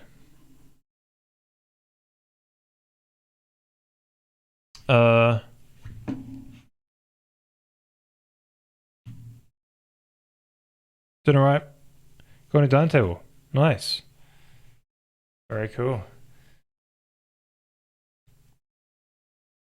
Being a solo dev requires a lot of variety and skills. Be really tough. Mm-hmm. Yeah. You know, the reason why I love game development, like, there's so many different things you can learn and do, and a lot of it's interesting. There are a few things which kind of get the industry's going down the route right now, especially with graphics, where things get kind of complicated, and I don't know if those are the best routes to go. Um, but yeah, you know, Lots of good stuff. I still got to learn about sound. Still got to learn about networking, but I understand a lot more about networking than I do sound. I don't know what the hell that one does. But anyway, so what have we learned? So yeah, so these things stay the same size, and no matter how I rotate it, they obviously stick to the sort of world space things. Wait a minute. Let me get out of this damn. Right. Well, this thing. So if I drag that, it's not going to actually rotate these guys.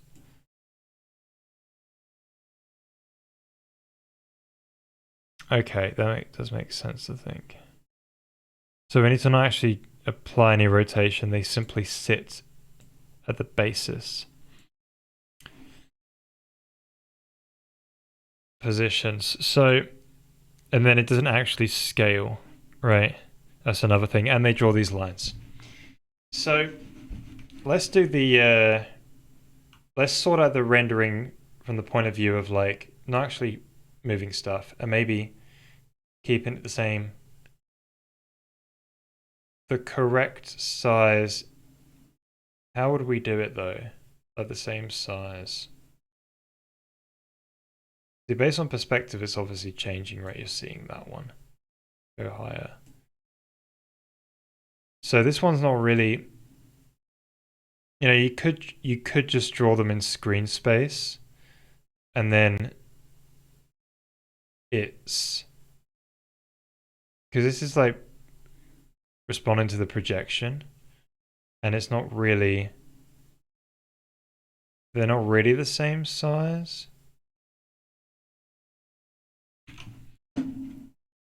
So maybe we do something a little bit different. Maybe we do draw them in just screen space or something. Well, let's have a think.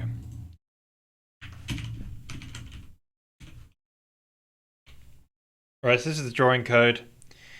We have a debug drawing type of renderer for basic things like vectors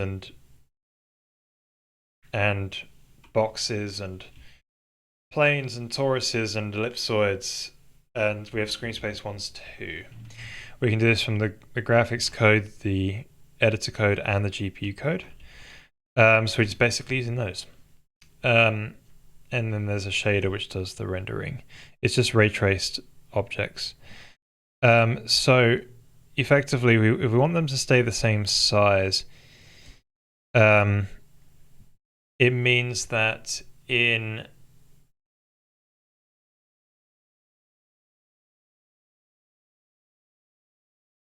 so we're gonna the further away it is, the bigger they kind of need to get. Whereas if we just drew it in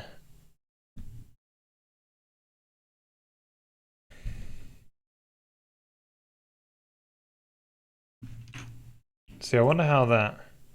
So if we lose that thing all the way down there, they kind of get a bit bigger. It's a bit weird. Yes, they're not really got. They're kind of fluking it as well, basically. Put it that way, because theirs is actually like getting bigger. So yeah, it's all a big fluke as well. I don't know, what have I done?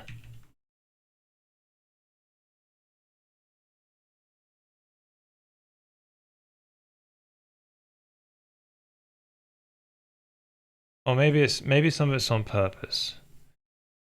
Because when you put it down here, it's less likely that you want to move it along this axis here, or the y-axis as they call it in Blender. You're more likely to want to move it that way, I guess. So they specifically make those ones bigger. Maybe that's the logic they're going with. I don't know if I agree with that logic though. I do like the idea of maybe keeping it the same sort of size. So the way we can achieve that is just move it into screen space and then render them as screen space vectors, but then you still get the problem with these toruses. I don't have screen space toruses, right?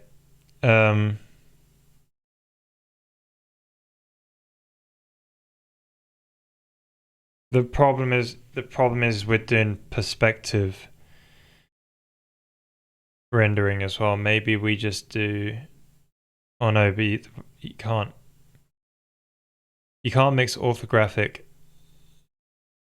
and projection renders on. They'll just end up in different places. So that's a big no-no as well. We could move it right in front of the camera and then push it back the same distance, maybe. So maybe the way we do it is, and maybe this is what they're doing, and it's not probably perfect. So you have your eye, and you have your.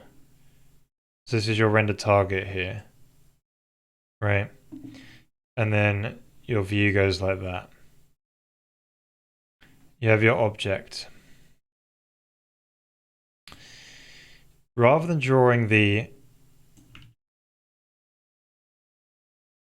gizmos here, what you do instead is you draw them at a fixed distance away from the camera, maybe. Just an idea. Maybe it's the right idea. Then as you move the box, you're not drawing your vectors here, or say if I move it all the way over here. You're not drawing the vectors here as I currently am right now. What you're doing is you're drawing them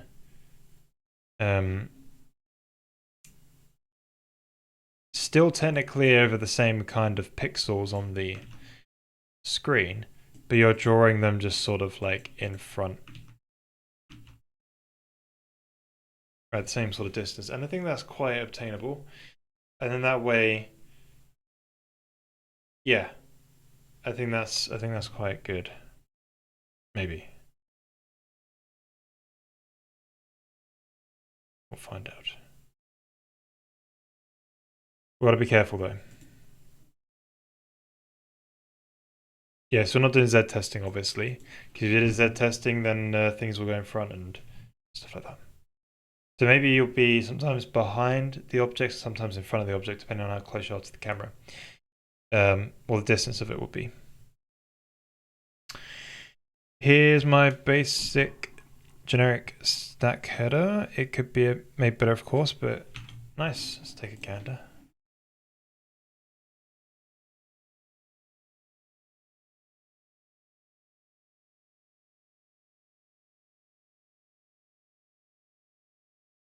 Cool.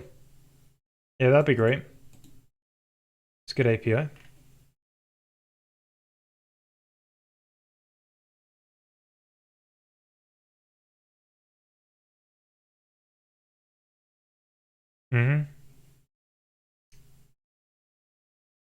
So I'll give you a bit of a trick. You don't have to keep doing the concatenation like this. To make this code a bit easier, you could already have basically, right, declare another macro, right, and call it stack type, right, and then make it equal to type define, make it equal to this, right, and then that way you can replace this and just call it stack type. And then you don't have to, and then this could be shorter and therefore the code will be more readable. And then same with this as well, this method define.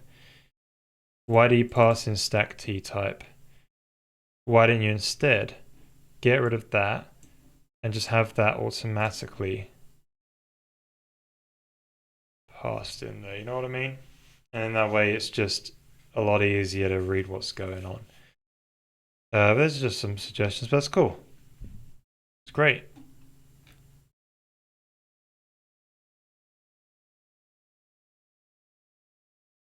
It has to be defined after concatenation, right?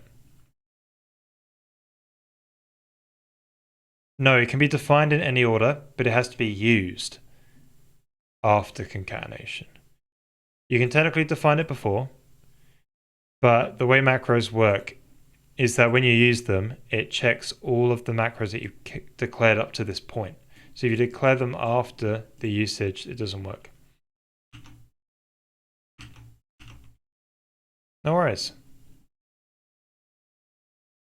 But yeah, so I think we've got a pretty good idea on how we're going to make these the same sort of size. They might get affected by the projection, actually.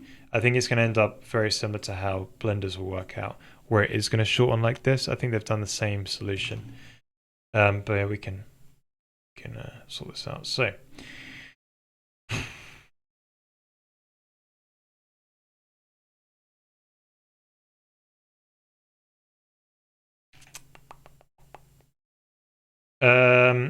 basically what I need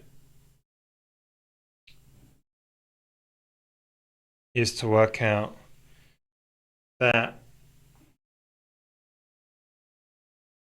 So given, maybe we can do it here. So given a position, we can call it Gizmo pause. Right. And what you're going to do is you're going to take that sort of payload Gizmo or from local translation. And then what you're going to do is, so if we divide it by the Z and then times it by the Z, is that going to do it?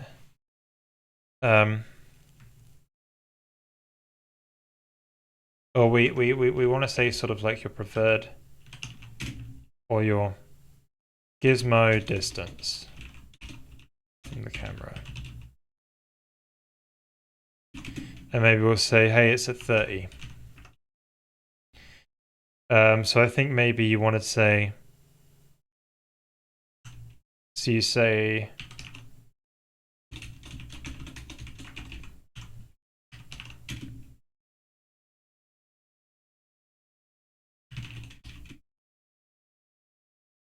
scale Gizmo position dot Z. So we want to go towards the Gizmo distance, so it goes first. Then we want to say, okay, Gizmo position dot X is scaled by. Wait, what? This is in world space? All right, we've got to put into view space.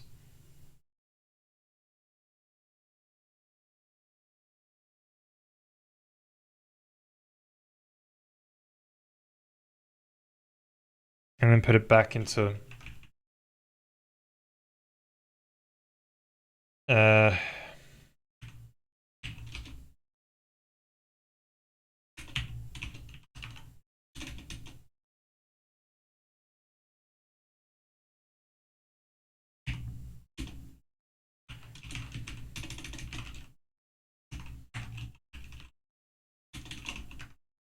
put it into view space.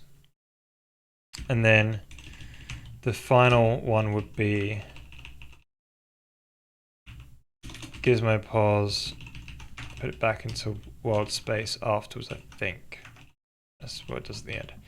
So what we're saying is then scale it by scale, scale, scale.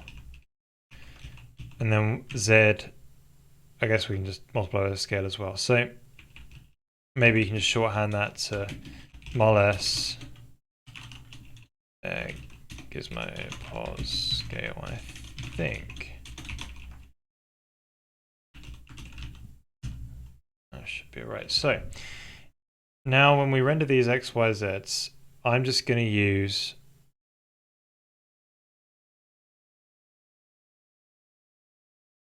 see, we could just do them in view space.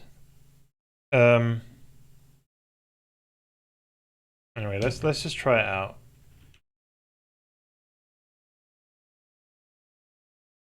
Wait, we did it in view space, then we've got to get the world from, I don't know.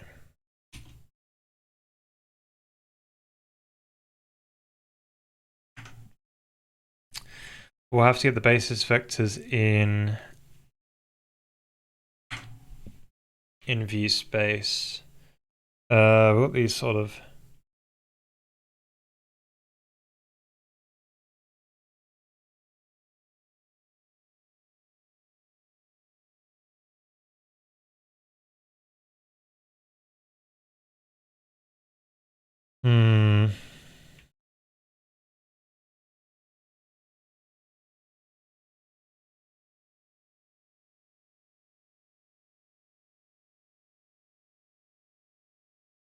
Yeah, I think we should do it all in view space. So why don't we make the... Oh, this is going to be a bit of a right, isn't it? Right. So let's produce... Oh no, we only need one matrix.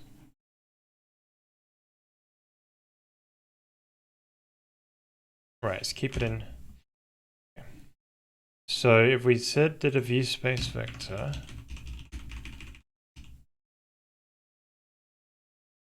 and we're going to use Gizmo position, then we're going to simply take the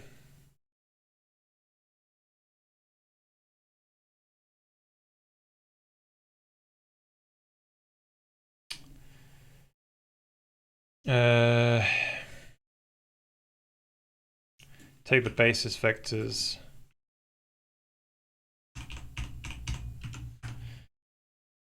from the world and move them into view space.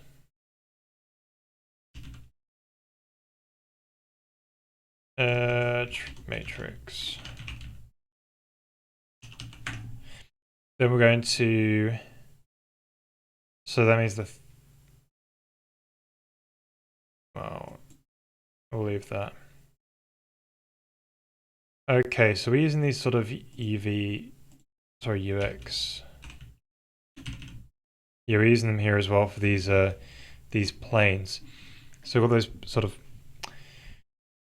boxes, so they represent the planes. So these go from local space. So into world. So I think we can get rid of a lot of this stuff.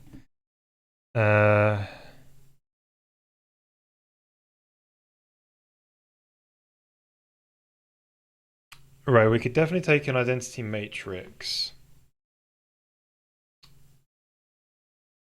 And then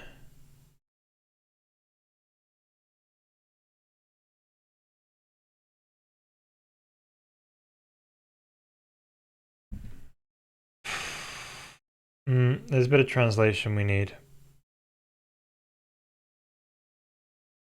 Yeah, so I think we need some identity matrices.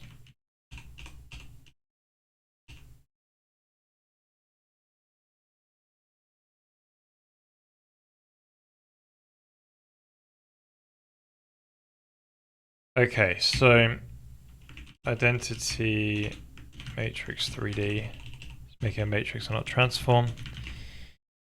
And then we want to basically say that the translation of those is equal to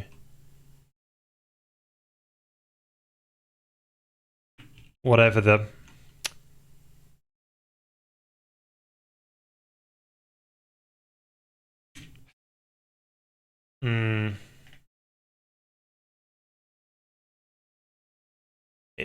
it's kind of based from the Gizmo position. Oh, wait a minute. It's an access line bounding box in... Oh, no, it's not. Yeah, it's an access line bounding box in view space, but it would honestly be access aligned. So I need to somehow get into the local space of the box. But we've moved it.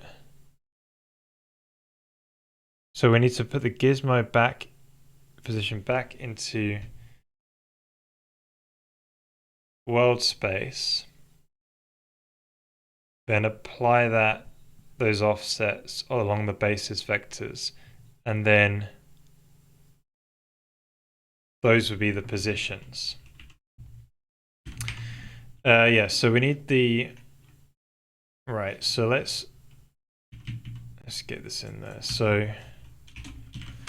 let's do a view space and a world space one.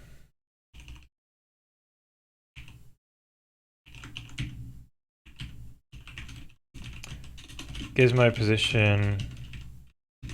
Alright. Oh, did I not change it?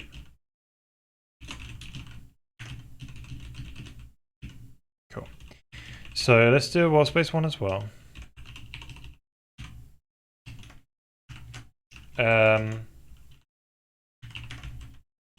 So gizmo position world space is multiplying a point with a matrix.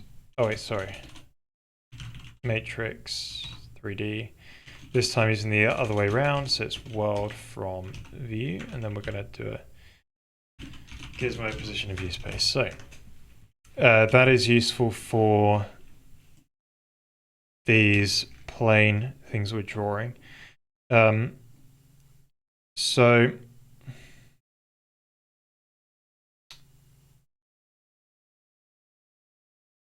we need to say gizmo position in world space, the one that's been adjusted to be a fixed distance from the camera.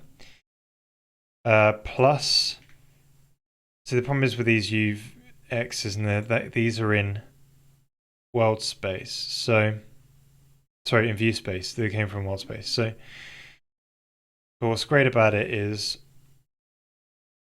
it's quite obvious.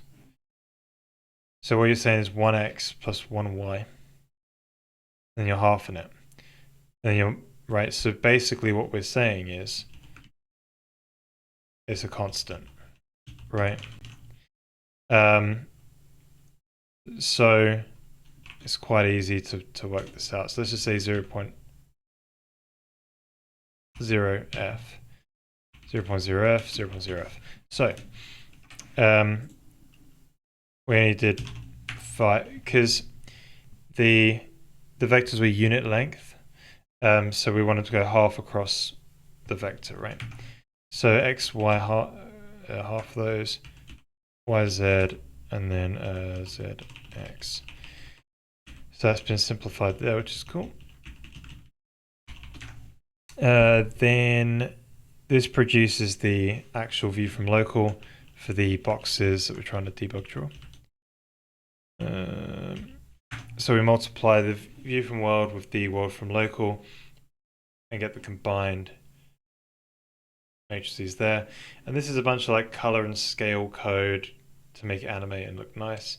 Then we just debug draw the OBBs by passing the individual matrices there. So that should hopefully make it such that the translation one is at least not scaled as you move it around, which could be quite nice. We'll see.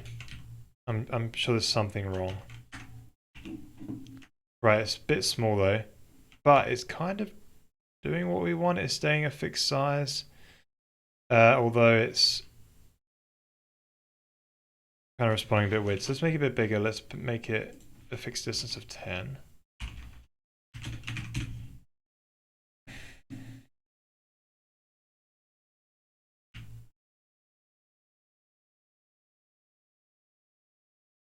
Right, you do kind of lose it.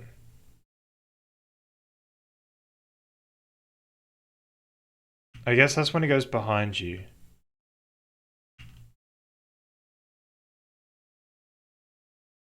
Right, it's got that sort of perspective thing where I did a divide, isn't it? So it's not quite working out as we want.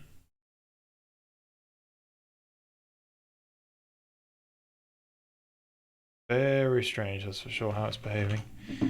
Maybe that sort of divide by z is not what we want. But it's definitely close.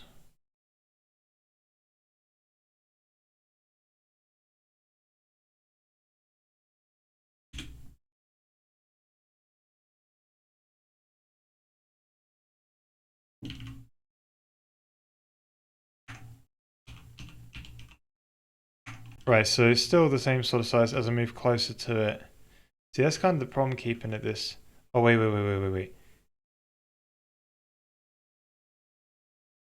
Interesting.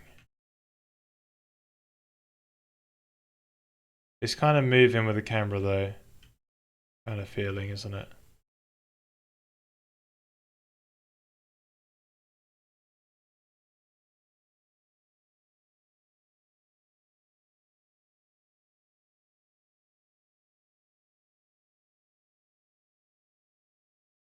I'm not saying removing the concatenation. What I'm saying is, let me see if I can rewrite it.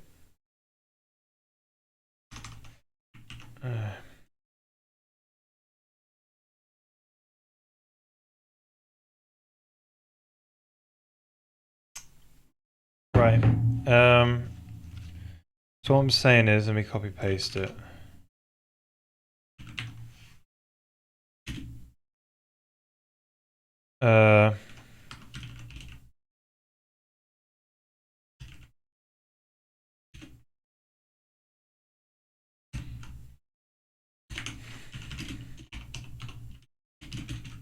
So what I'm saying is, right, instead just do this.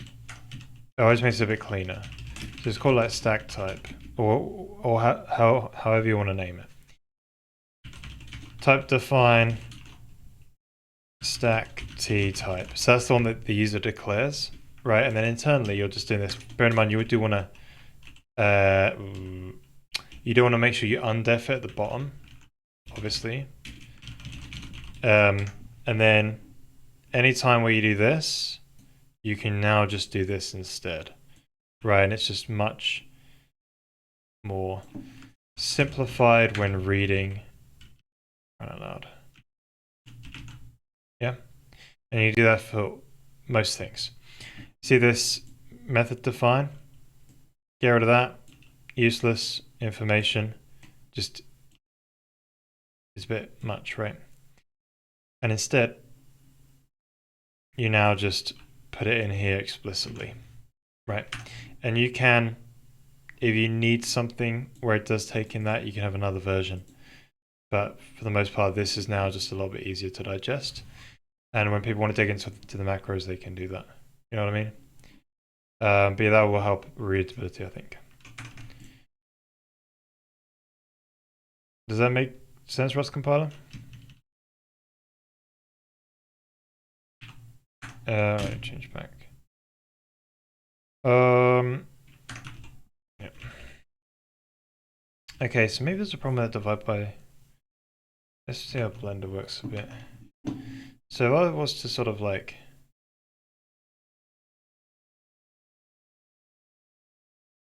Okay, excellent. No worries. No worries.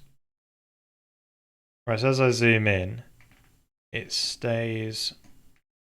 Let's do it with the modeling. Just click and move on that one, right? So I move it.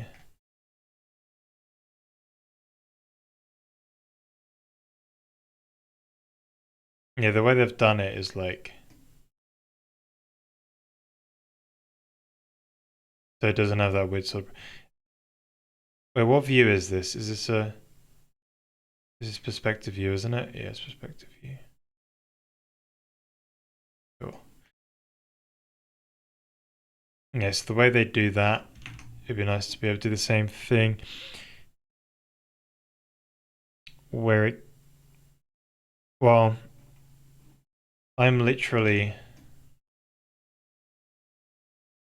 repositioning it along the Z, isn't it?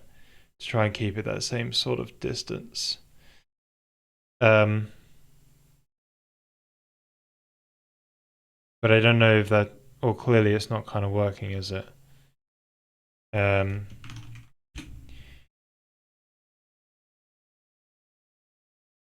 see if we can give that a go. Yeah, it's kind of moving a bit.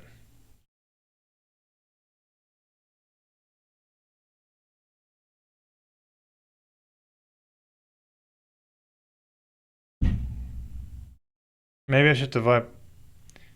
If I divide by z, then times by the new z. It's the same thing, right? Same thing.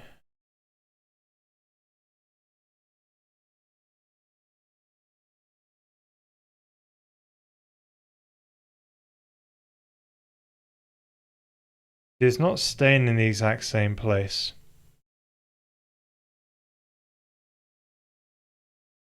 But it wouldn't do, would it? And that's okay. Yeah, that makes sense.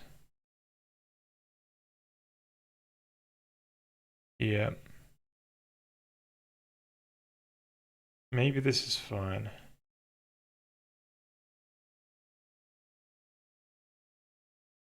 So I guess it's because I don't have an object that I'm sort of... So if I debug draw a sphere there instead. Graphics draw 3D. Sphere view space. Gizmo position view space. ISO radius is 0.1. Bit of color of white so it blinds our eyeballs, and those are testing please. Maybe when you have something as reference, it probably is.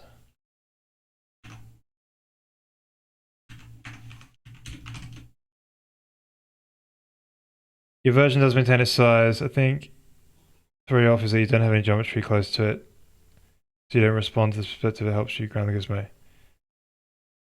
It's not obvious to me that it doesn't work as intended. Cool. Excellent. Thank you. Yeah, that's what I came to suspicion, so maybe that is right. So now we've got a little bit of geometry, a little ball.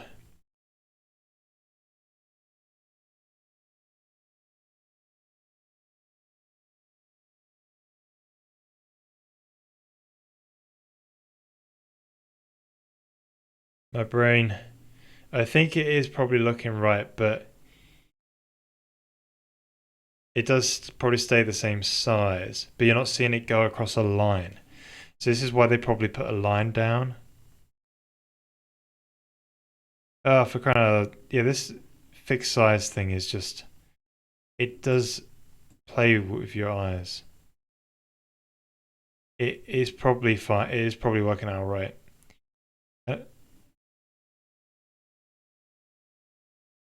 All right, we need to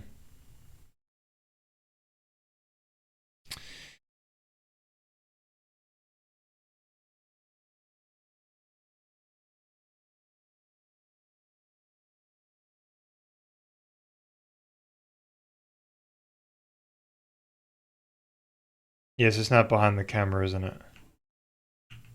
Yeah. So we need to say like if it's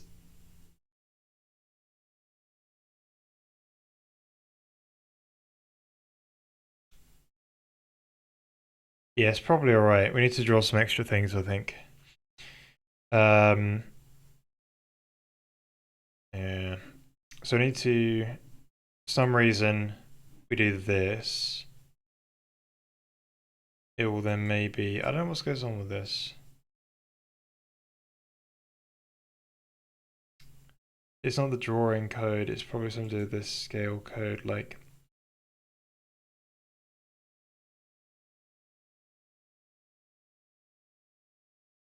Oh no, it always puts it at 30 distance, doesn't it? Yeah, yes, that's the problem, isn't it? So I want to say if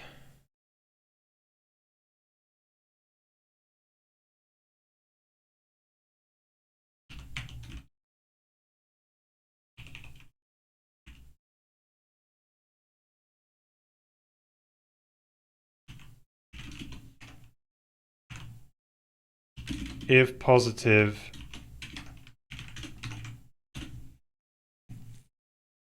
or maybe it's like a near thing. I don't know.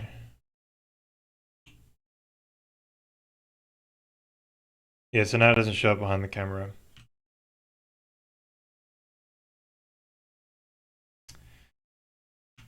Yeah, I guess that's okay. I guess we got a choice of like, um, you know, how close we put it, or maybe versus like just actually making these things thicker. Um,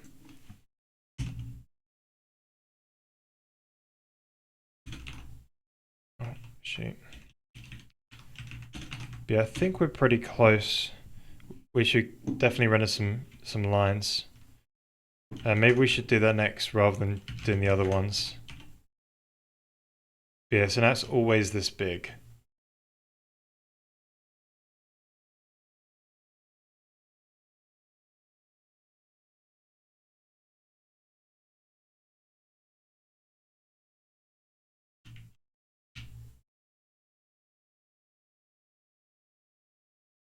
Hmm.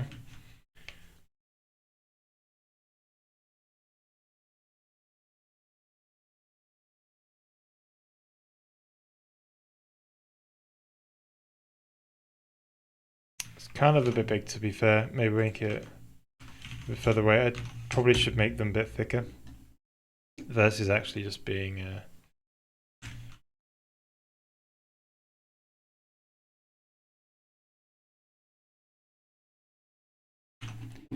So where's the thickness? Twice as thick. Maybe a bit too much.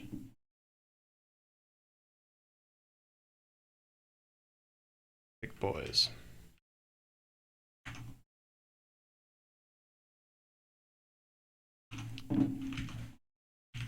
Hey, you ever stayed? Yeah, I'm not doing bad. Thank you. Yeah, doing pretty good. Just been went to church today. Went out for a meal yesterday because my mum's birthday. Um, they got quite a big clicking thing, whereas mine are quite. You got to be on the thing. So yeah, that's okay. What else did I do? Yeah, just relaxed. Really went out on nice walks. Ate some good food. Had Chinese yesterday. That's about it. How about you? Hey, Basandro. Been a while. How you been? Yeah, just working on the Gizmos more today. We've got this sort of like text that pops up now when you move stuff, which is great. We're currently working on trying to keep everything the same size as you move it, which does lead to very visually like it doesn't look nice visually. And the way they obviously solve that is by putting lines down.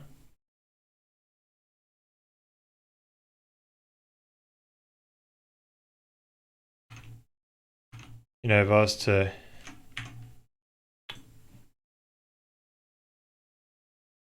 do something like that and without that line, it just looks very weird. But yeah.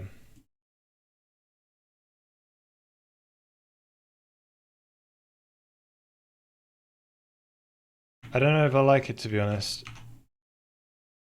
If I were to simply just not do this uh, scaling code where we sort of move it closer to the camera but put it in the exact same place where it should be,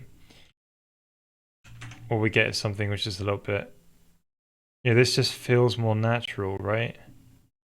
Like, so what if it's all the way down there and I can't drag it? Or maybe I have a way to just sort of move there. Like, maybe I can sort of click a button and just smoothly go over there, you know? I don't know if I like the fixed.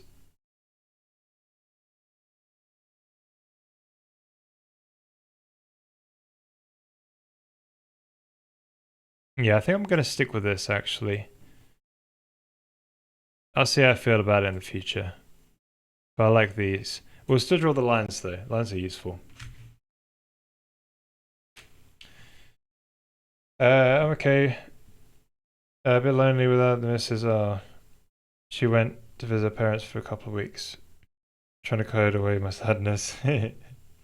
Awesome. Cool, cool, cool.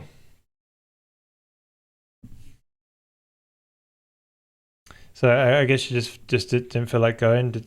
Are your wife's parents in another country or something, or another part of the country? That sounds like a nice relaxing weekend overall. I've work. You're working all weekend. Wow.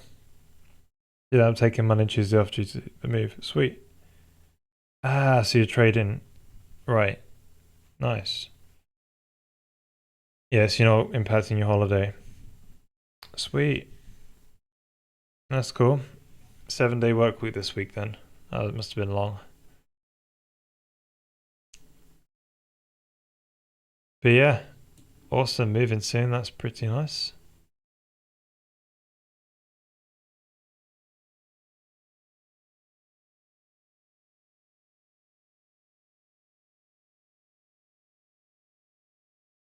Right.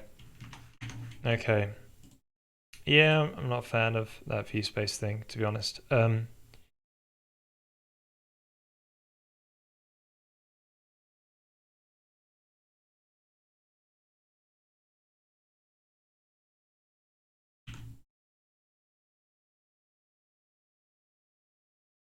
Whereas I don't give my distance anymore. I'm looking at uh so going back to world space things.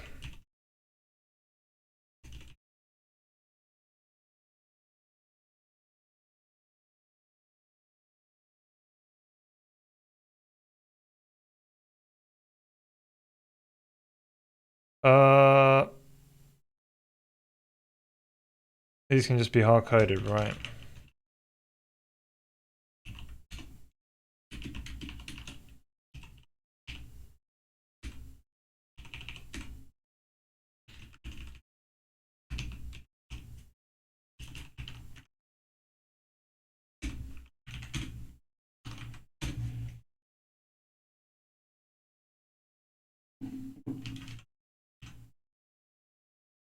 Oh, those are thick now.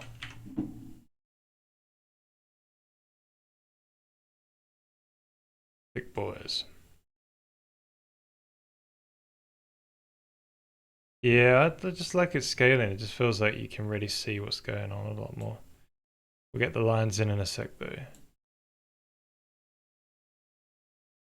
We'll reduce that back down to 2-0 though. Alright.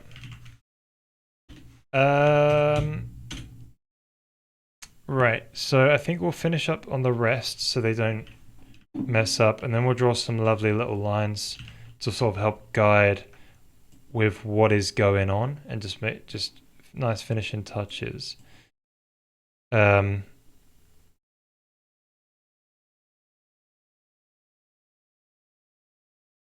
yeah, just get in there though. Another country and continent, for that matter. Everything is another since from an island. All right. What island do you live on? Maybe you told me this before. It feels pretty long, so it's gonna be nice. 2 days off from the work. Yeah. Huh. I wonder if you'll be set up in time. Maybe I guess you can if you like work from a laptop or something. You know, we have internet. Oh, it depends if you work from home or not. I I think we had internet on our first day. We got it prepared, I think. Oh yeah, Cyprus. Yeah, yeah, remember told me before. Told me before. Right, I'm just gonna get another drink so I can stay hydrated, and then we'll make sure that these things don't. I know, should they rotate? Blender doesn't rotate, but it doesn't mean we have to follow Blender or not. Maybe this one's fine, but this one should be doing this. That's for sure. Scale, and then we'll draw some nice debug lines. to help us visualize our changes better. BRB.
All right, welcome back, everyone. Oh, it's not concatenating the user type properly. Well,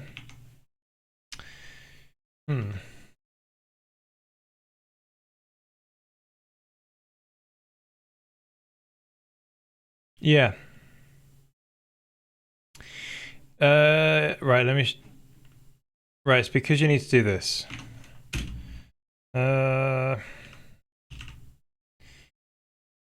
Yeah.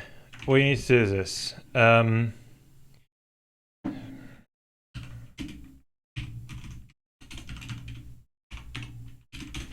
So, because you've put this here, right? This is a macro. So, when you've passed this into here, and you've told it to concatenate, it hasn't evaluated the macro yet. Macros get evaluated. It's a bit weird in C. Let me just show you.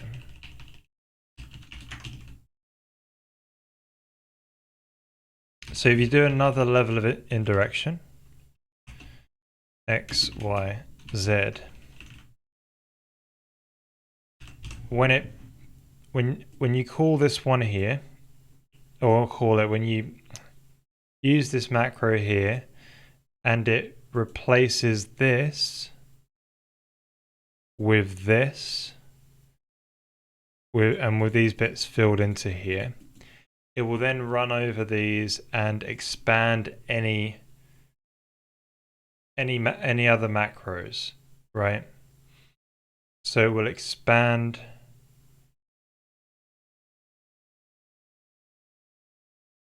Wait a minute. Yeah, we'll expand this here basically with the actual... it's weird. It's weird.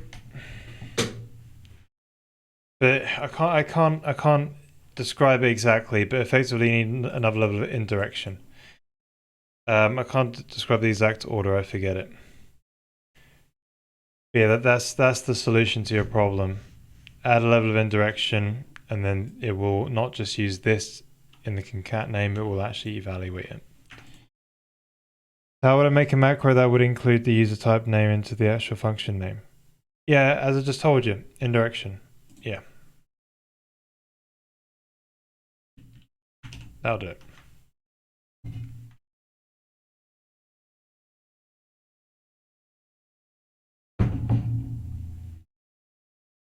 Right, so if we look at the rotation, Gizmo, this will do that.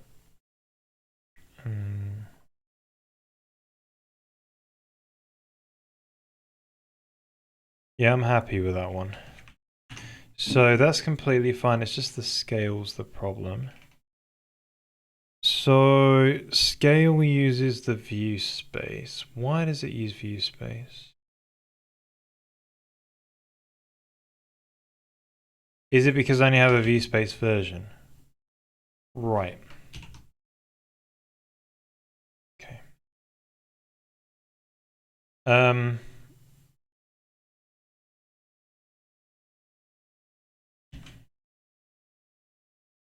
So we don't to apply that.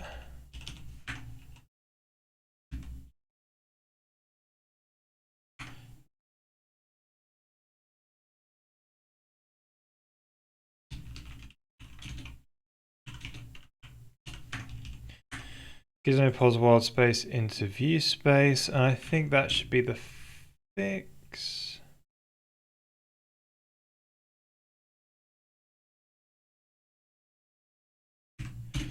Right.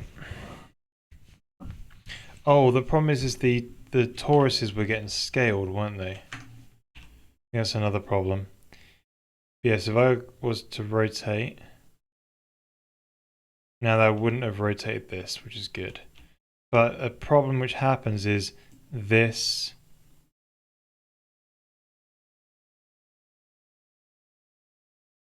Huh?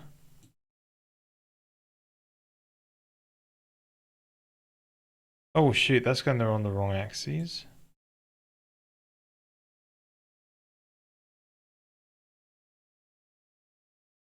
Oh, those are going to the wrong axes.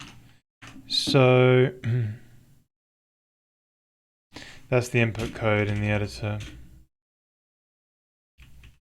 Because I rotated it.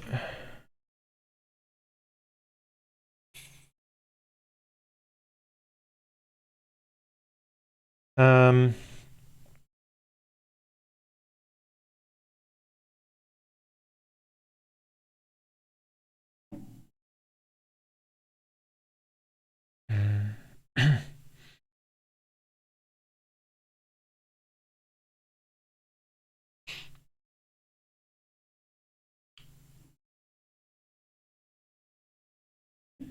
axes, multiply units, that will do rotation. I do not want that at all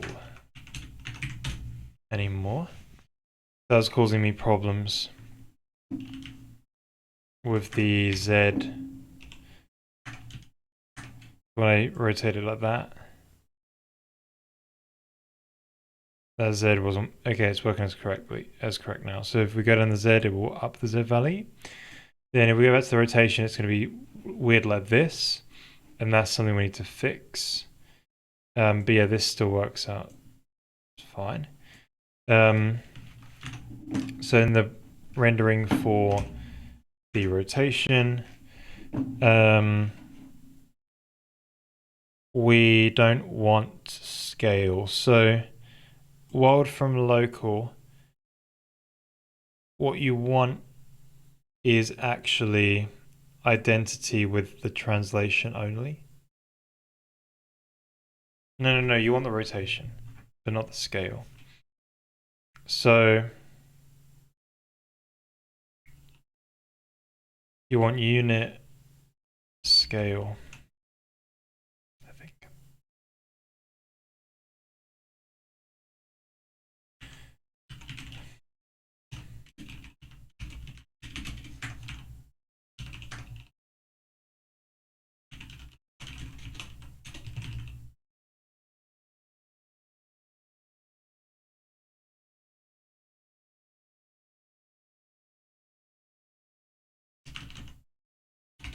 So just one on the scale and just, yeah, not the best name, but works.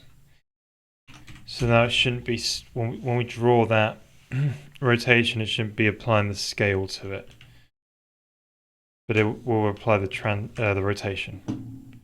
So if I rotate this like that, apply some scaling on the Z, go back, it's still the same.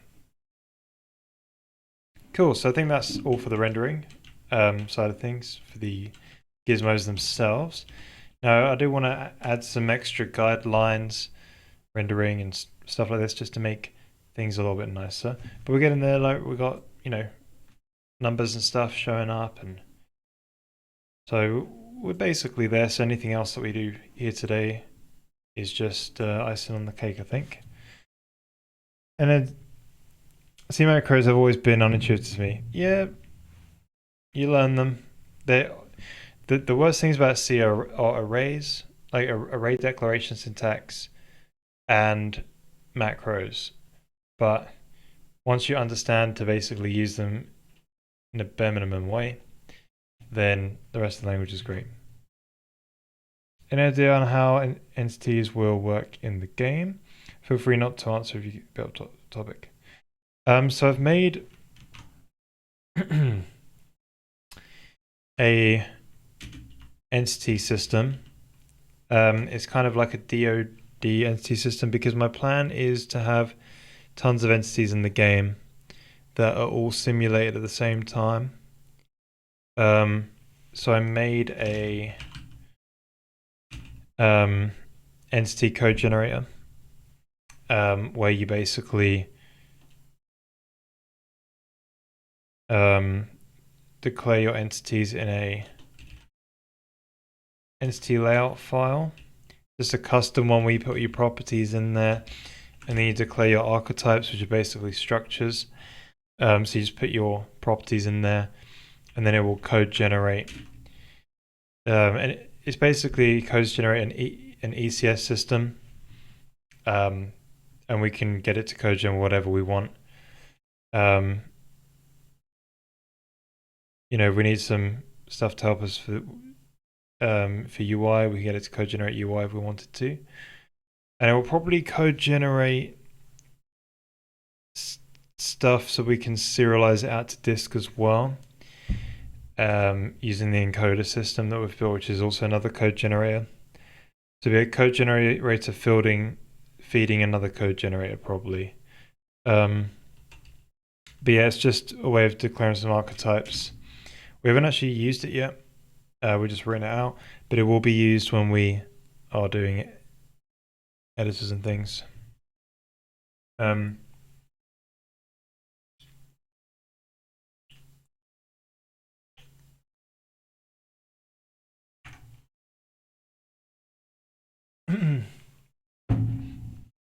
Yeah, definitely. The code generator is pretty good. It is quite a bit of code to parse stuff. It's thousands of lines, but you're always looking about 5,000 lines at most.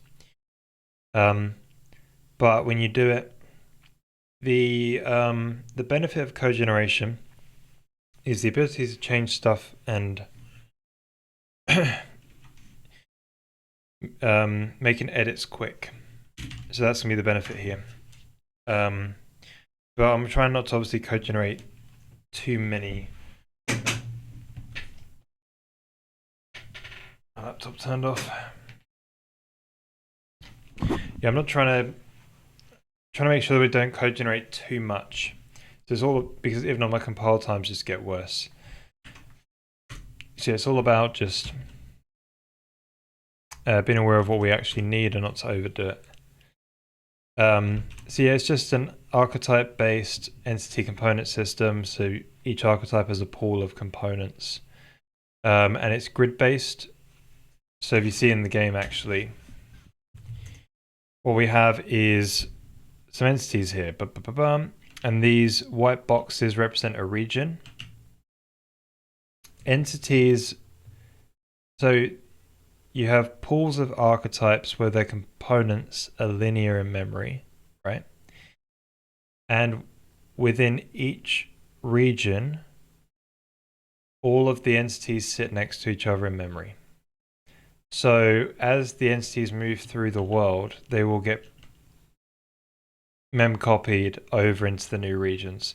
So this allows AI, the regions will be bigger obviously, but this allows AI to say, hey, what entities are near me, and do lookups based on that. Maybe you have an attack which has a radius of like 3 by 3, or you do a 3 by 3 and figure out these regions are the I need to look in these regions for entities, and it will then go into those regions and go over all the entities in those regions, rather than going over all the entities within the whole world, right? So yeah, it should be pretty good, and that way I can have a bunch of AI just making decisions, and it shouldn't be too. It's optimized for that, right? Having a bunch of AI to be doing a bunch of lookups, and for it to be relatively quick in comparison to anything else.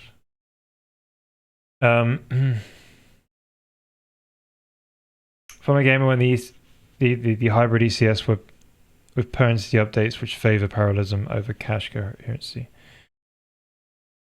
Then global systems that favor cache coherency that don't run outside the main thread unless I add jobs to the join job system. Cool. It's great since I have intuitive spatial relationships spatial relationships between entities. That's right. Huh.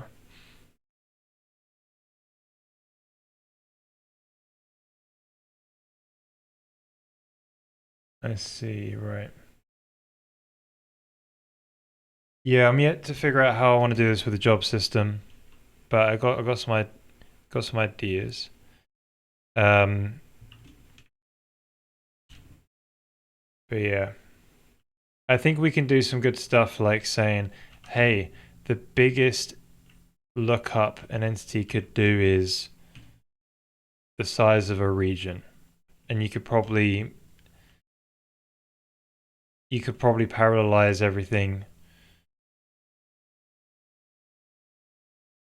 that are like, in a 3 by 3, you could have, it will be your thread group size, say.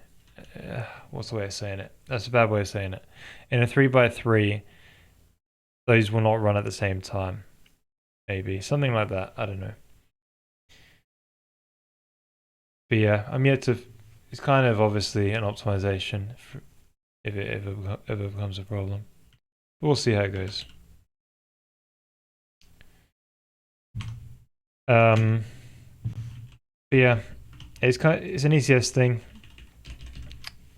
I was only doing ECS because I was actually going to try and simulate a lot of entities, even though it would have been more simple. Right. Lines.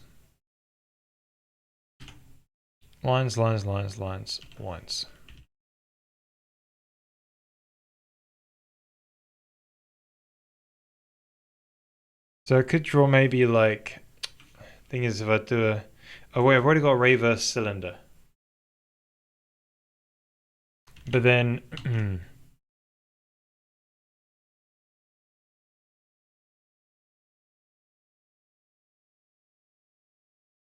they've added a cylinder that just extended out.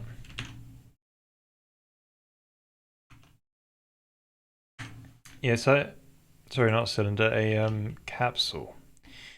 But I haven't really got a capsule yet.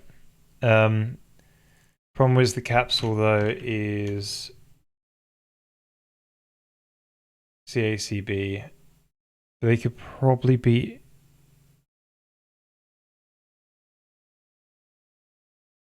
Oh, it's an infinite cylinder.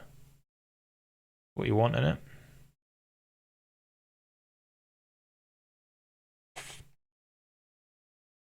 I think I did the capsule one. Right, so I guess this would just be a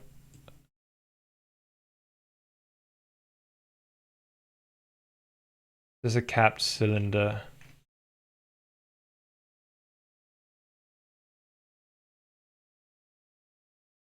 Oh yeah, maybe we'll add one of these. This will be fun.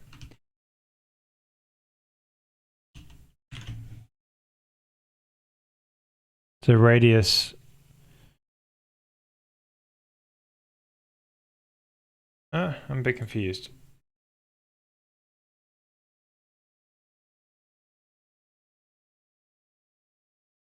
Base point CB. Normalized axis. CA. Right. That makes sense. Yeah, we can do that.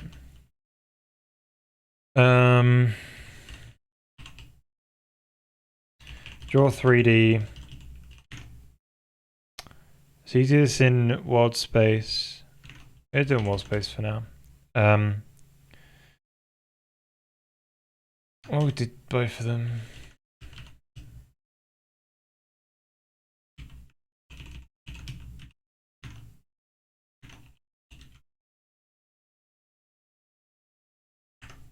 Just be infinite.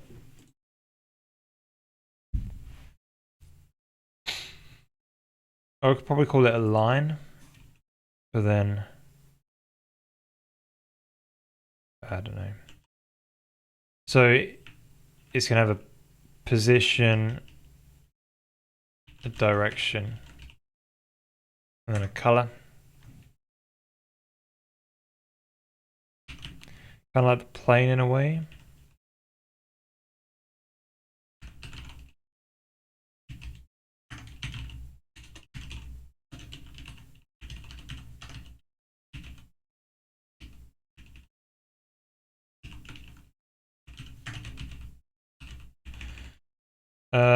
Cool. So I need to add this to the general one.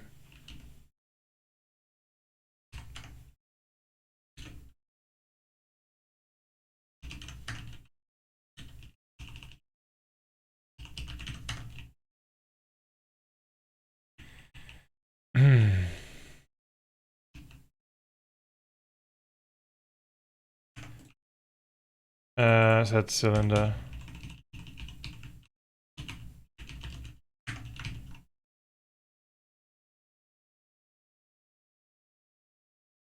You know, maybe it's better off with the name sort of inf on it. You know, infinite cylinder.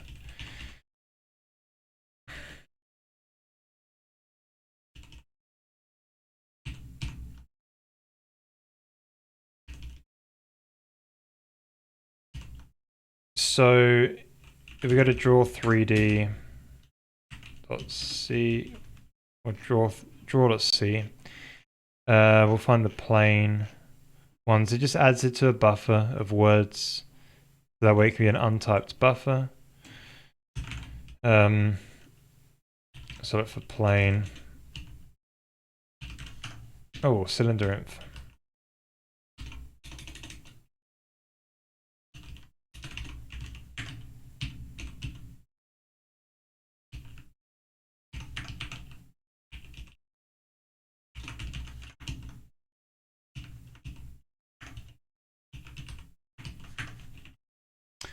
So rather than normal, more right direction.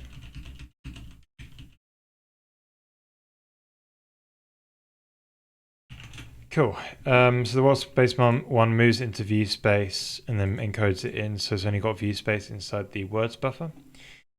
Right, so we've got to do the same thing for GPU. So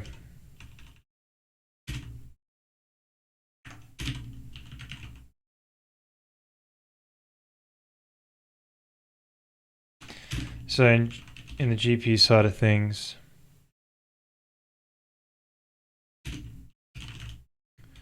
plane.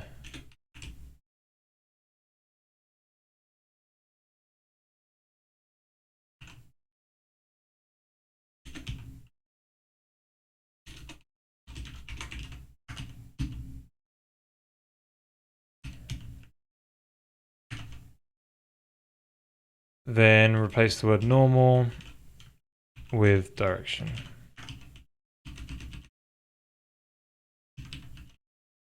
All right. So that's nearly all of them, but the editor or the game side also has some, which is a little bit annoying, but there's a lot of files to touch when we want to just work on adding a new type of drawing thing. But that's the way it is. Right, one more shorthand function.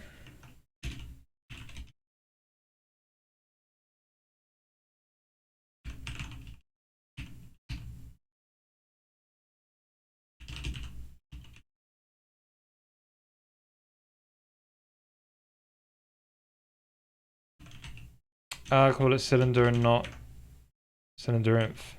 Damn it.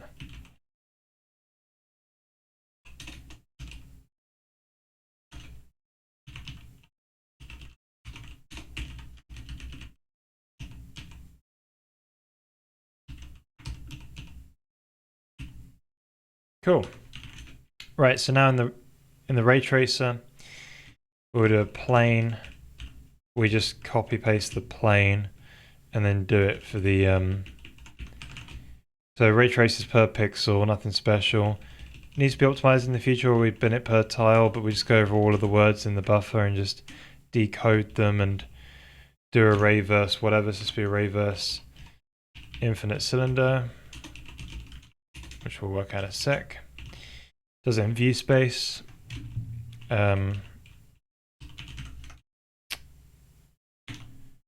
We don't.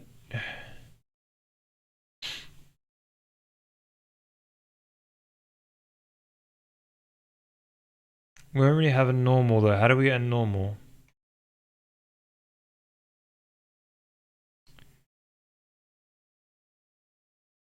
P A B.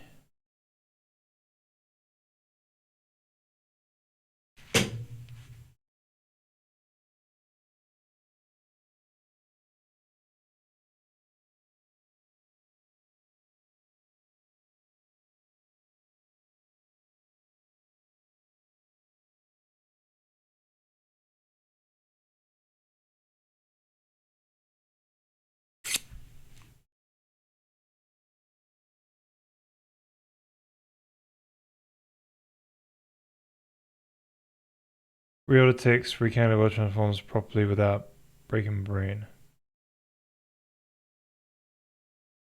Hmm.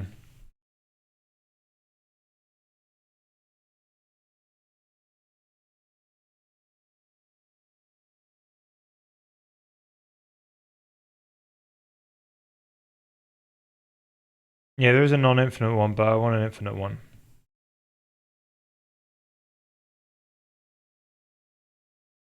Yeah, I think we've already got this one, the capped cylinder.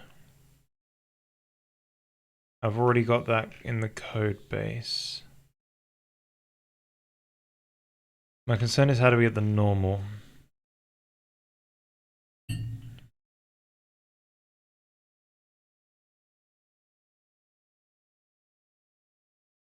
Oh no. We've got the capped cone in the code base, that's it. For the vectors. Yeah, there is, isn't there? Oh, there might be one.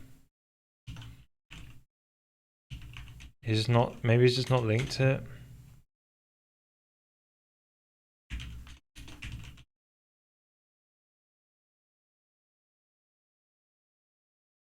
Maybe it's done a whole bunch of shapes in one or something.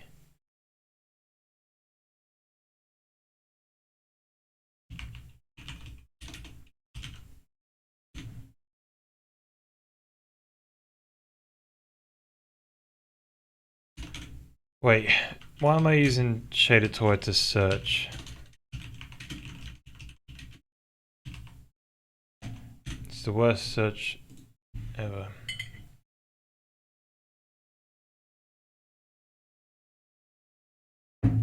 It's obviously the capped one, isn't it?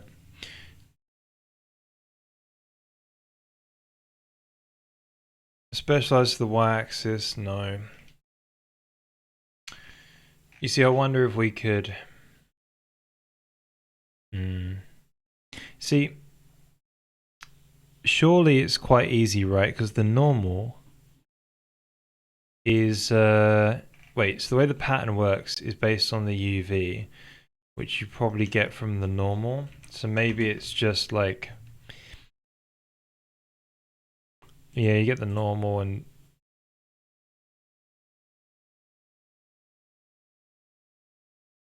so I'm thinking maybe uh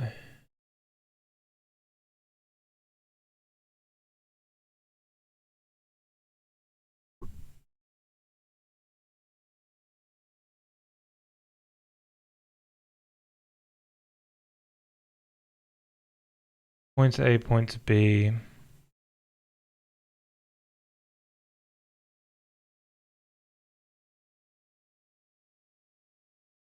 Maybe it's not too hard to actually calculate. It's just a circle, isn't it? It shouldn't be too bad. There's probably ways to do it. It's quite simple.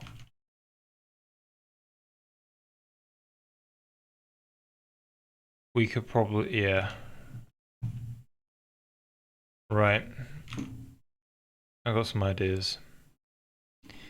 So let's just get this copied over.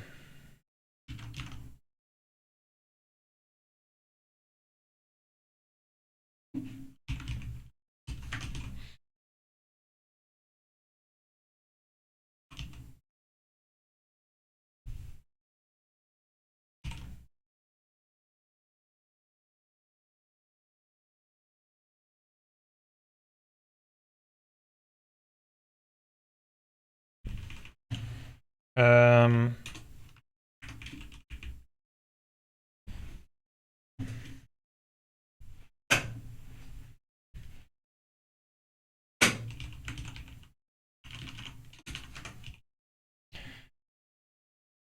so it returns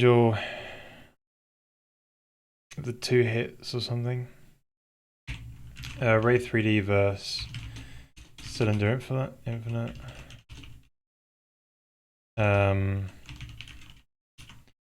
Ray origin, ray direction.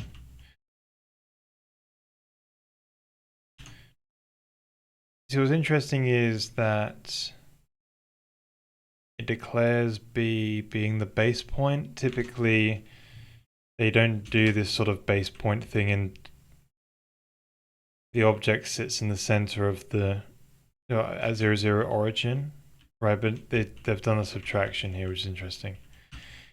Typically, it's not done in these ray tracing functions.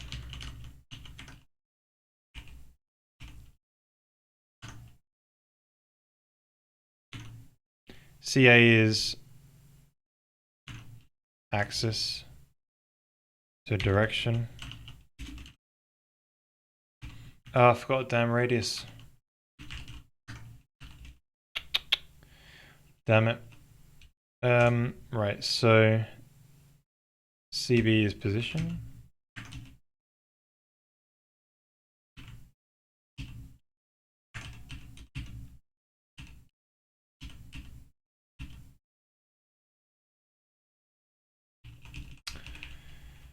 All right.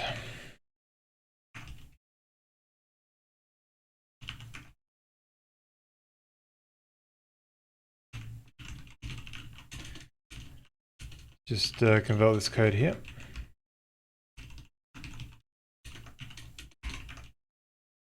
Um,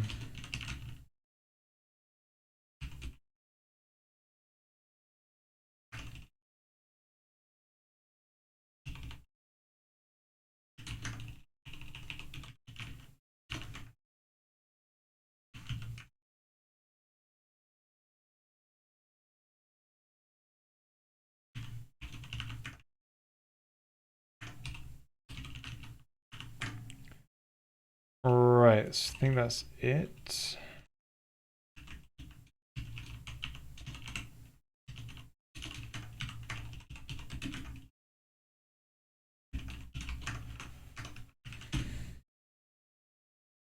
Cool.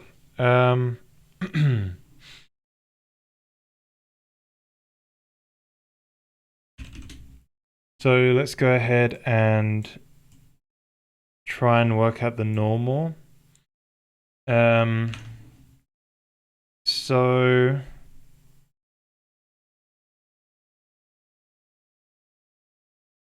RA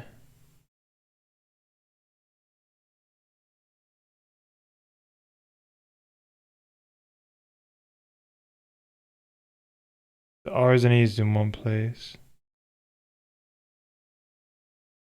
So the way I imagine it working is you have like this infinite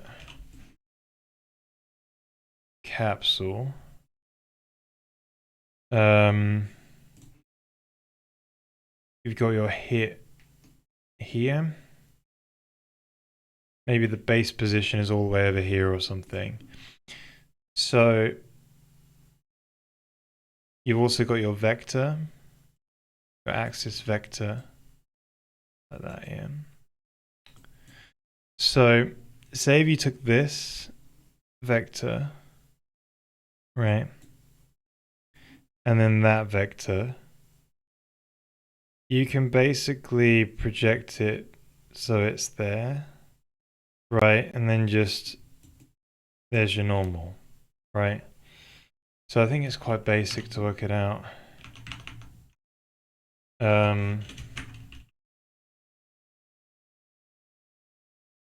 So the problem is this returns the two sides to it.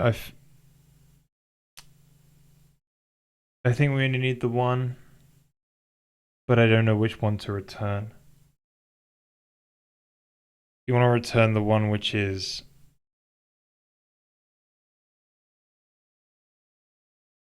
it's in view space.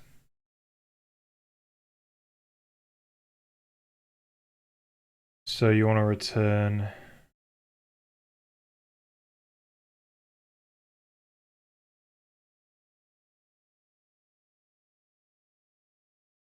yeah.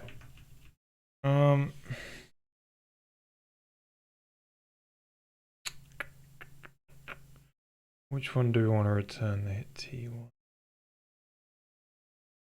Reverse sphere somewhere in it.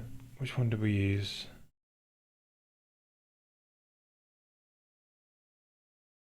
T take.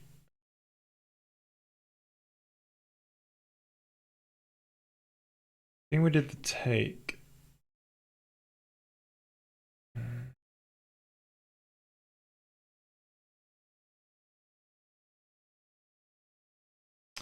Yeah, I think we did with the takeaway. Could be wrong. But let's just say T is this value here. T is negative B plus H. Take H. I don't know. Let's just say it's that. Oh wait, it's going to be divided by A, isn't it? Alright. So with this information, we can compute. So direction dotted with the vector, so it's OC in this case, is already this one. Then I can't see it being projected across, but it's cool. Because what we can do is take that, and this will get us our so then we can just say our normal is the normalized of this by subtracting going towards the hit position. So I got to work out the hit position.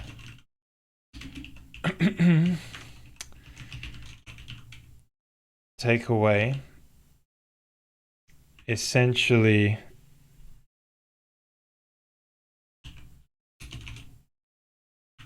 going across the axis or the direction that much.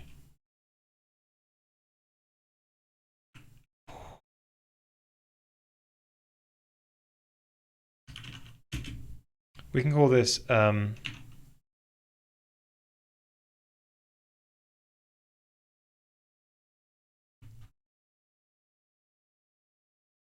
Um,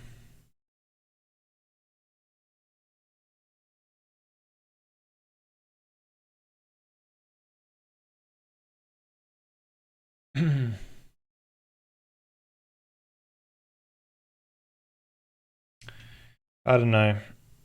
Let's just call it E.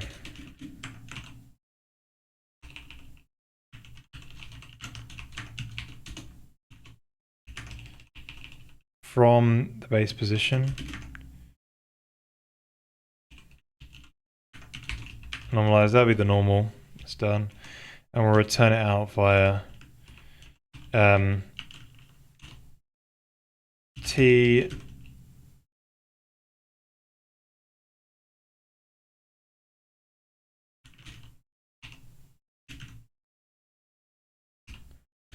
r.x equal T r.yzw equal normal. Return R. Alright, that should work out. Yeah, hit position. So that's ray origin. Add ray origin scaled ray direction with T. Cool. I'm happy with that.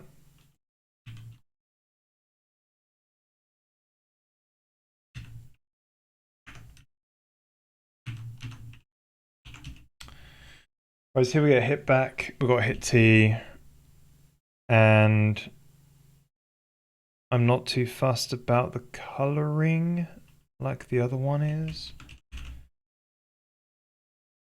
So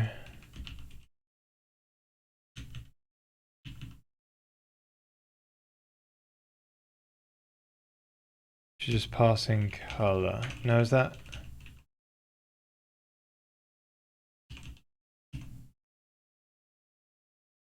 Right, it's got to be unpacked.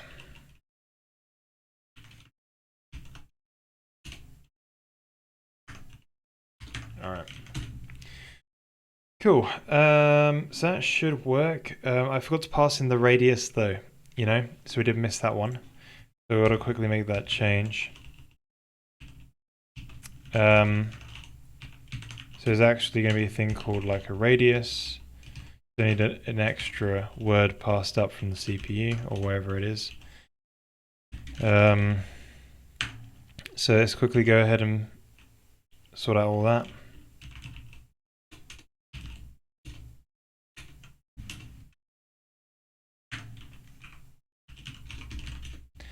So these all need another one called like radius, basically. An extra word. It will go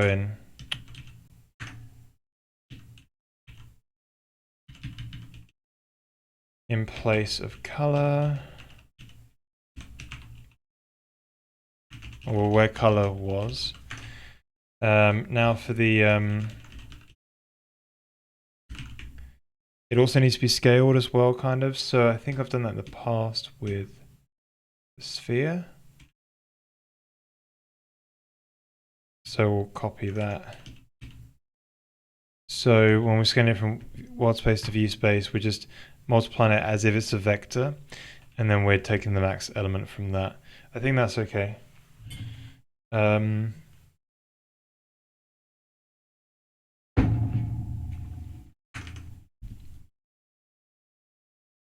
So if we now do the same thing in draw.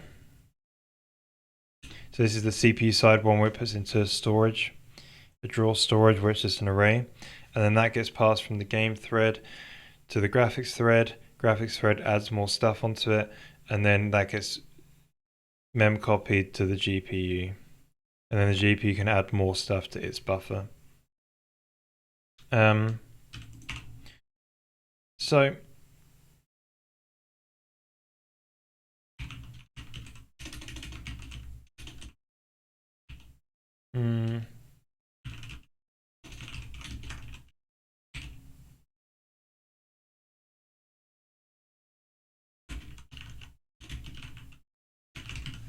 Oh, did I add the radius to those ones?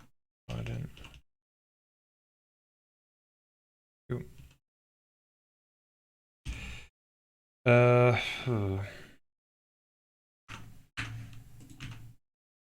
And did I add and do a 9 on that one either? That was bad. So alright.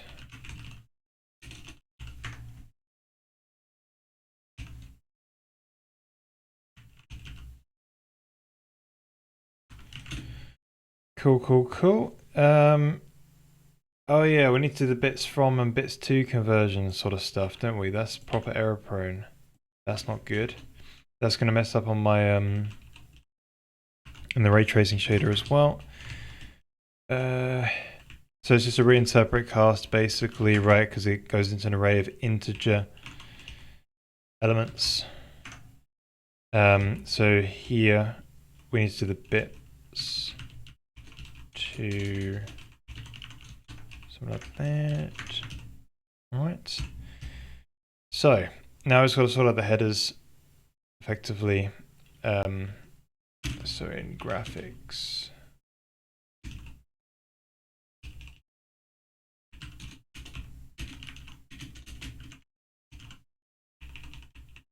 Then in game.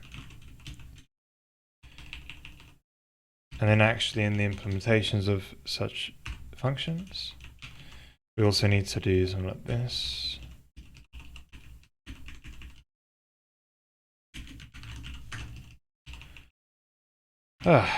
Nearly there. So graphics, one more thing. And then we can actually start using it. So, right. Okay, so whereabouts we're using this? So where we do the rendering.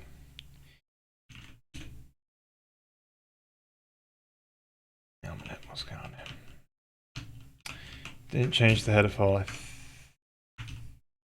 think.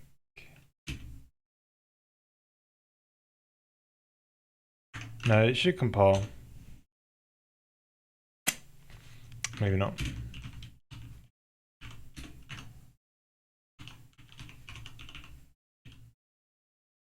What's the CR? Oh, CR was radius. Squared radius. In that case. Sweet. Color. Someone spelt it like an Englishman. Right. Well, he's complaining about conflicting types.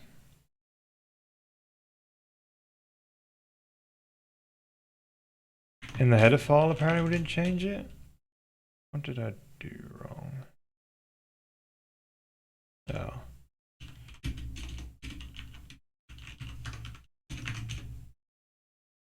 Cool, that's better. What is this one? Game C.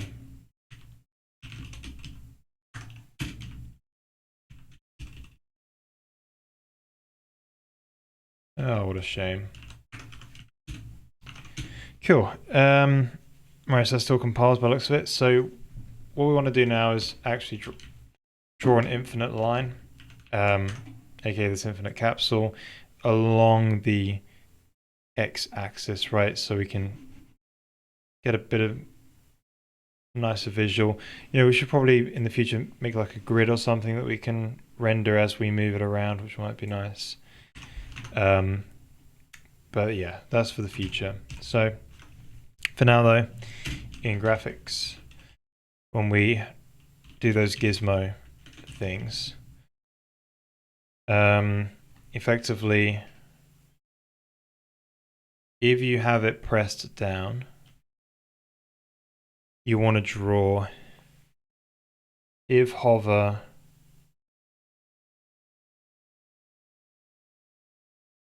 you want to switch hover basically.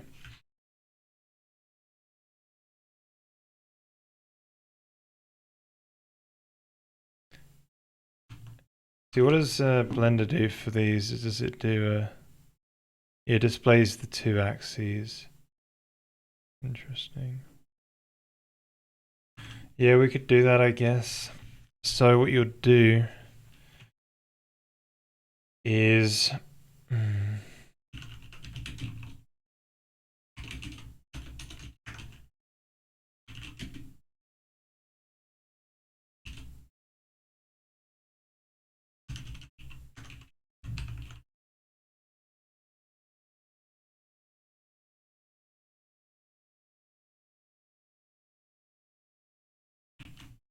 Hmm.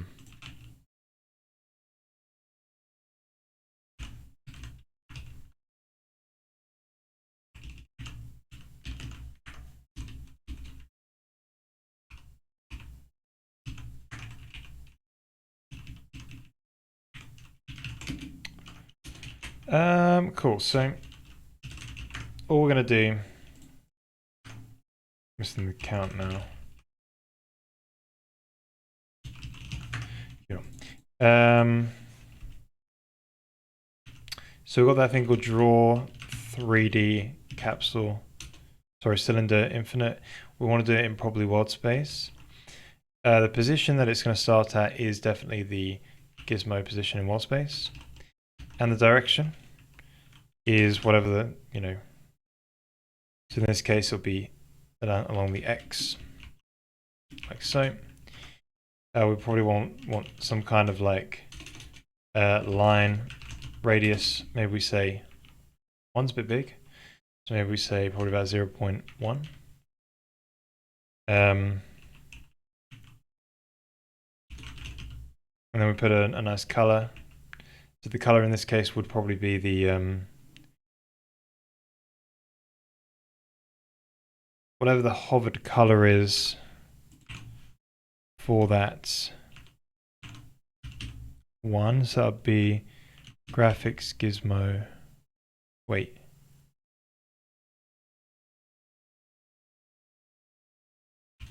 Hover X. Yeah. Is that test false? Okay. So let's just try it with the X and see what happens. See how it looks.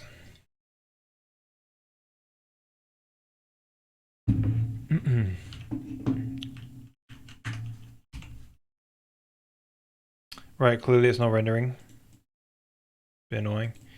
Actually, I did say hover, which is a bit bad. I did recompile it. It seems like it's going in. I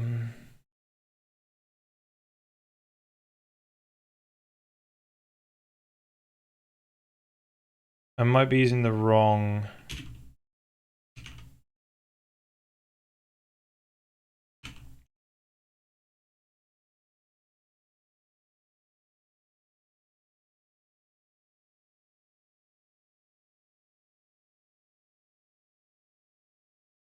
Maybe it could be too small. Maybe this T thing was wrong. It needs to be the plus version instead. Bit unsure.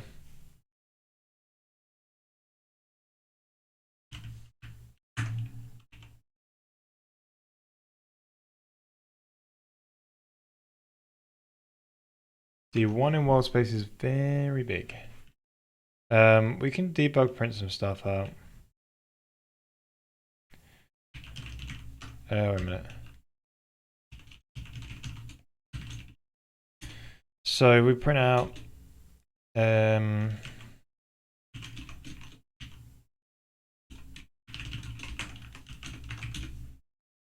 see how that looks. See if it prints out in the terminal or not. Right, so when we hover over it, it is meant to be shown up, but the value is bananas. So clearly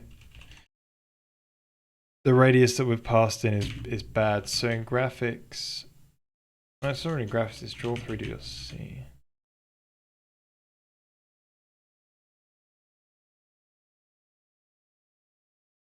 We've got the right view transform. I've overwritten it with color. You bugger.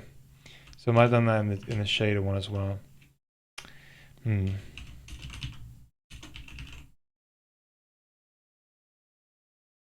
That's fine. That's fine. Okay, so it's just the CPU side that's messed up. So we'll be seeing the line when we hover over it, not when we press it. Right, bit big. Bit of big line there. But it's looking alright.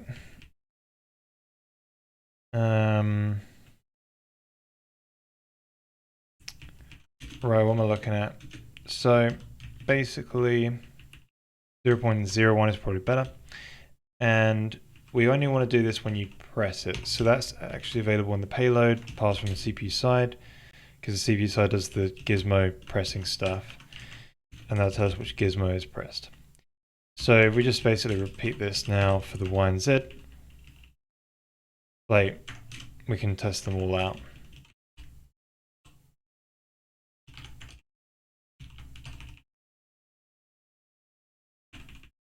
All right, so we take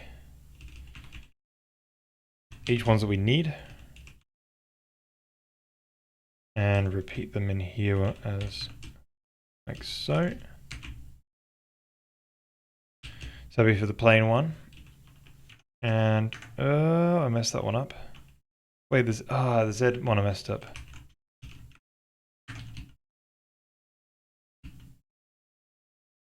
There we go. Okay, so hopefully that should be what we're looking for. So as I press down on this thing, it's a bit of a thin line. It's like a little laser. But it's kind of alright, right? Let's make it a bit thicker.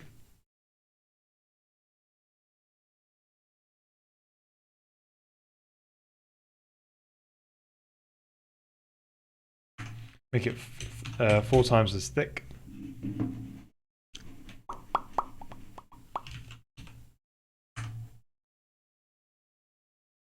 Bit too thick now.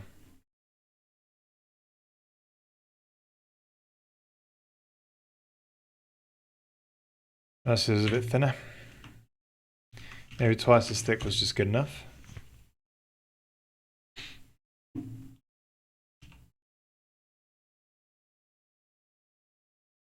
I don't know why that other one was just so small, to be honest. And as I move... Oh, there's something a bit fishy going on.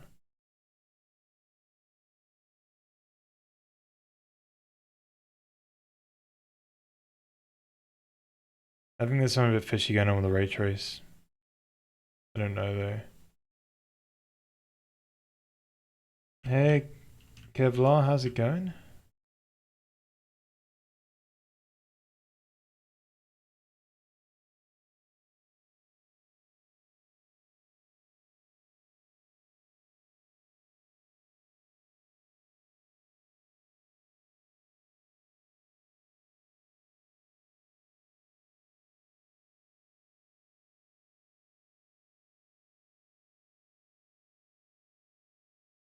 Now, was it that camera angle?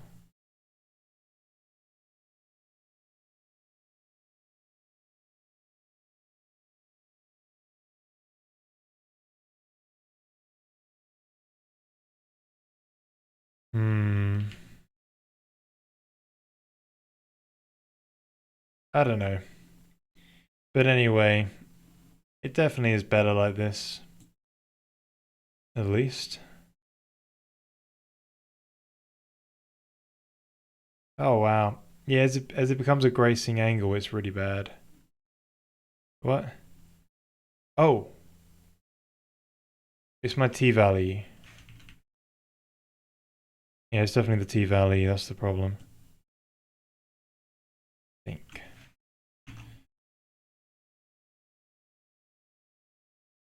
So I think I need to take like a min of... What does this say? See, it's really difficult sometimes because every time he writes it, the return value is different. Like this time he returns each side that's been hit. So and he doesn't really say what you need to do with it sometimes, so it's a bit confusing. So I think you just need to take min Yeah, you should be taking min. And if you're inside it, that's another story. Yeah, taking min should be good enough. So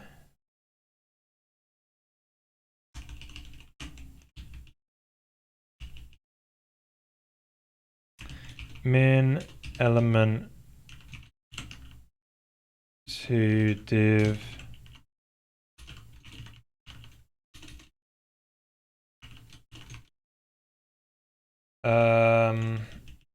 one minus b plus h.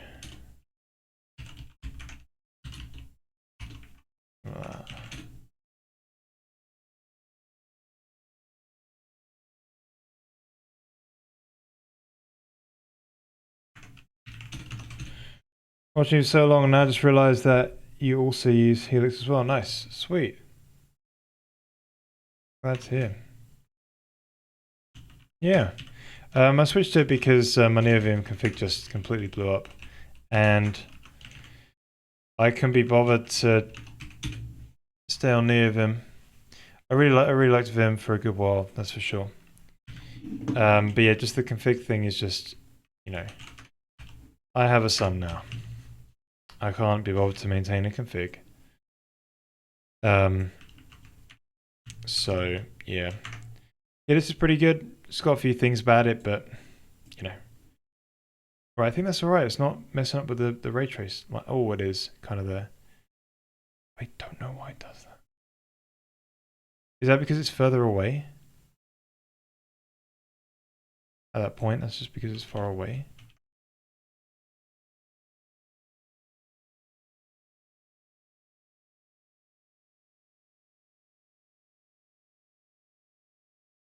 Yeah, I think when it becomes perpendicular, yeah, it shrinks up.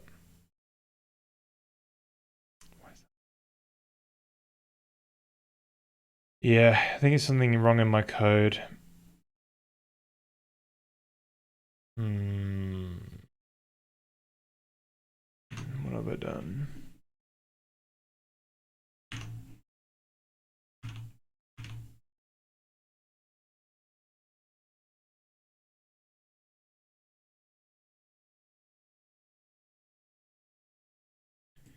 And you're dividing it by that, yep. Taking the min. Maybe let's take max, I don't know. Probably wrong. But min sounds more sensible.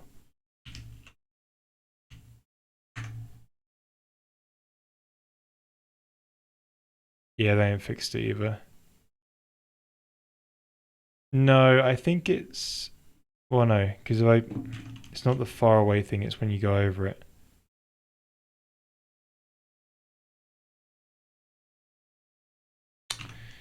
I don't know. I don't know what I've done. Maybe it's how I scale the parameters because it's gone from world space to view space. Is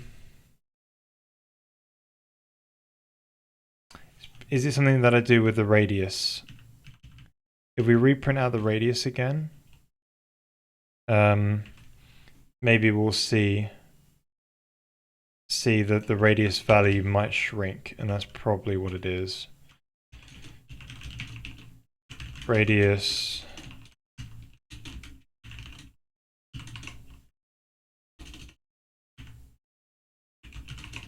Alright. Exact same issue. I maintained 2,000 servers and moving my neighbor food server several times, and it was just too much. Helix is everything, rather box. Yeah, it's another thing. Yeah, it's another thing with Helix. It's just it comes built in with all the stuff you want typically.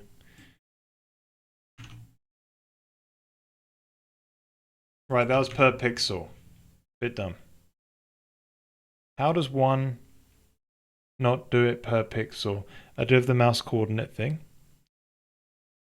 Might be good enough. Yeah, is mouse at?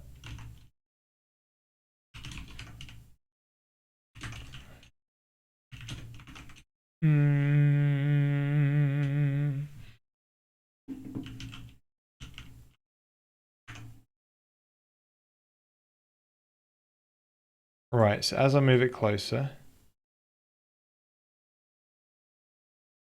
Run out loud.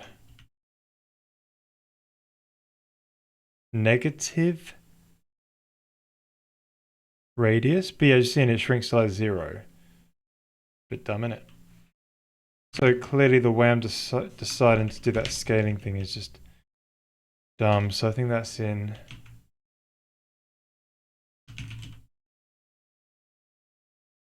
Right. So clearly this wasn't good enough. Doing the view from world. And I was just sort of like...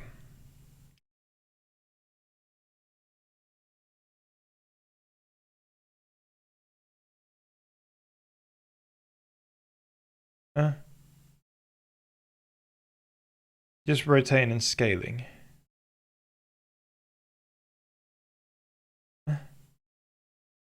Doesn't make any sense.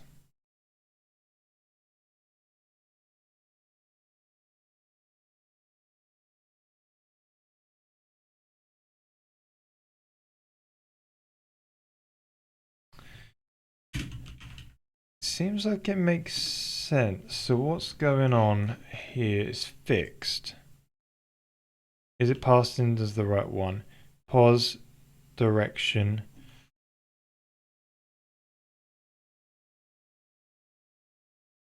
Hello.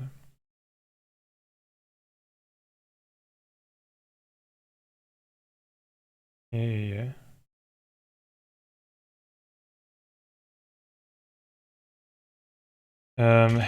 Game.c. Oh no, draw.c.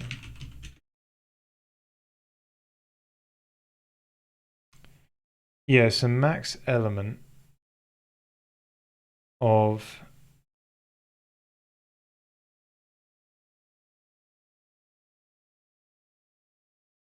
you maybe want to ABS it.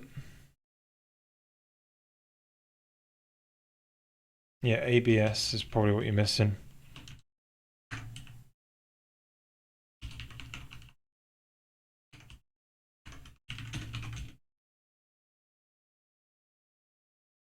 Thank you, Chris. Yeah, hope it. Yeah, it can always look a bit better, but you know, just needs to. You know, I can always spend a lot more time to get the colors looking nice, and you know, but it's definitely does the job. We've got some numbers as well, so I'm happy about that. And I think we solved our problem. Pretty sweet. Yeah, so now, okay, that's interesting.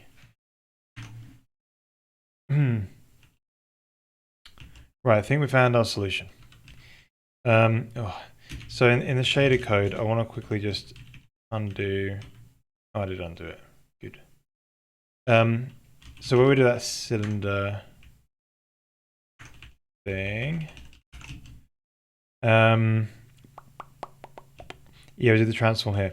We need to make sure we do an ABS, because if not, it was doing. So it's taking a scalar value, treating it as a vector, and then turning it from wild from low to local. So when it was going into the negatives, it was actually taking the smallest component at times, because sometimes they'll go over, some will go into the negatives, but not all of them will. So it's taking the medium or smallest component or whatever, right? So all we're doing here is saying absolute first, then take the max, and then boom, Bob's your uncle. So the problem is that I actually did the same thing for the sphere, and maybe I've seen this in the past, but I obviously didn't fix it. But you know, present Henry is far superior apparently than past Henry, so that's good. I'm glad we solved that problem. So we've got to fix it in the game side as well. Draw C. There we go. Storage.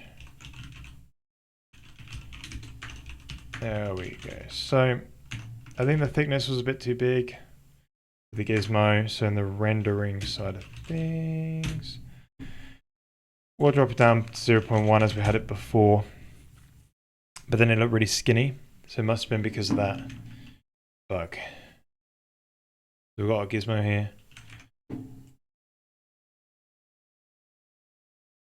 Alright, it's quite nice, isn't it? So, yeah, we should probably think about doing it for this as one as well. We'll just layer one across the x-axis and do that. So whenever you press down, must be like, hey, if something is pressed for rotation, just simply lay one down across the x-axis in screen space. View space. We'll do it.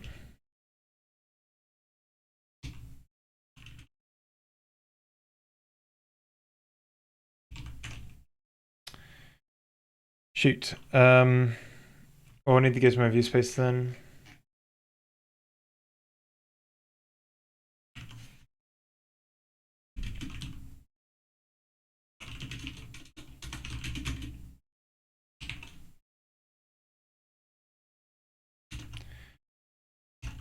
Matrix, GGFX, view from world, Gizmo position, workspace. Cool. So that would be for the rotation. We just did it in screen space. Do like a line radius thing. It's different in view space.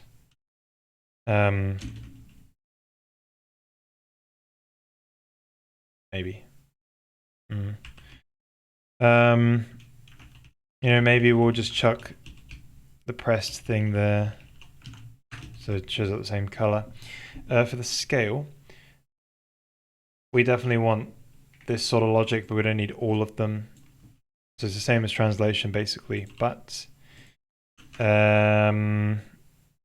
we don't need these plain ones, because the plain ones, you don't scale across two planes in with the scale gizmo. In Blender, they did a really interesting thing where they made it such that a little box appears at the new position, which is kind of cool. Yeah, I think they do it. Right, I've got my damn application opening on a minute. Yes, they sort of show where it used to be, which is kind of nice. It's always stuff we can do. Probably from the game side, maybe, but oh, for crying out loud. We can just put like dots down or something. But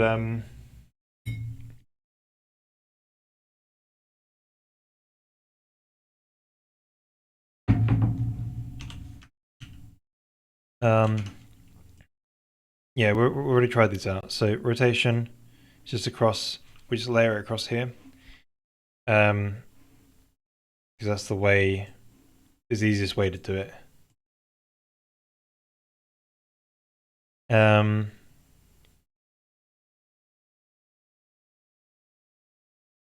Cool, cool, and cool. So the way Blender does it with the scale box, I'll show you.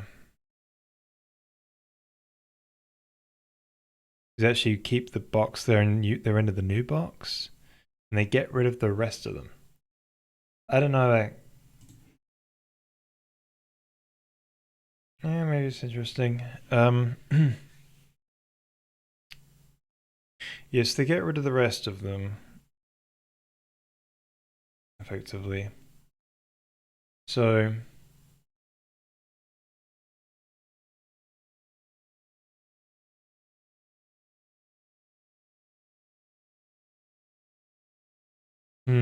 so maybe you could say, hey, if none of them are pressed,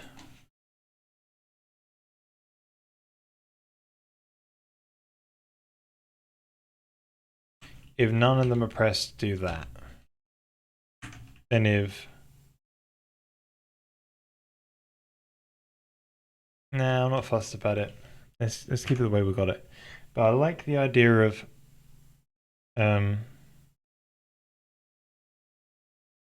rendering another box. Kind of.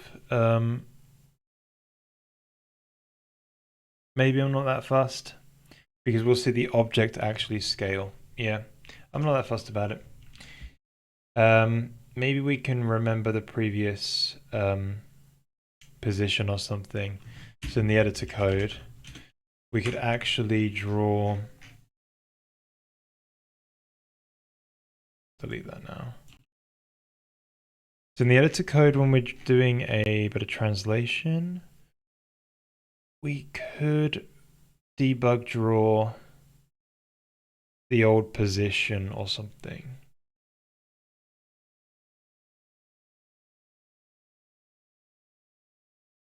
I'm not that fussed.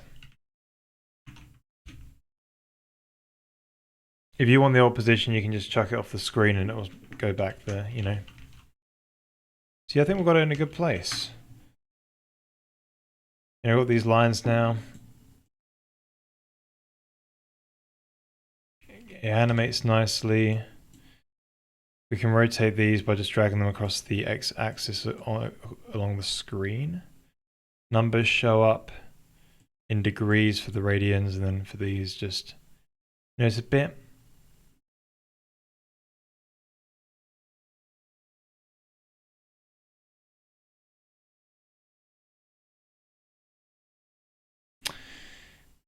Yeah, you can't really see anything happen, but when you have an object there, you will.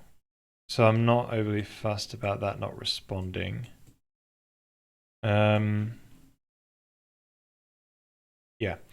So I think that's it for the gizmos. So for those who have access to the code, I will be chucking that up on the GitHub or the GitLab. So yeah, thank you for everyone who does support me, by the way. Appreciate you guys. Let's quickly talk about what we're doing next week before we go. So next week, Tuesday, Thursday, Sunday, streams. We're going to be working on a color picker. Typically you do like a HSV type of thing. That looks scary. HSV color picker. Typically you do something like this, but the problem with HSV is that things are not, when you change the hue, perceptually the brightness does change, even though you technically have V for the brightness. So there's new stuff to fix that these days called like OK LCB, LCH. So we'll probably be doing something not like, maybe like this. We'll see. We'll probably have effectively it is another 3D volume if you render it. So the HSV is a cube. I think HSL is HSL? Yeah, HSL is a cylinder. Whereas OKLCH is this. Right? So with this sort of 3D volume, what you end up getting is a it means when you change the hue, the perceived brightness does not change. I'm trying to find a good.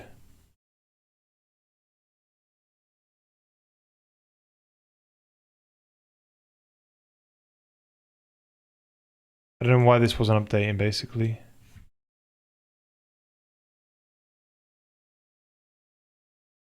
Yeah, so it goes very quickly through.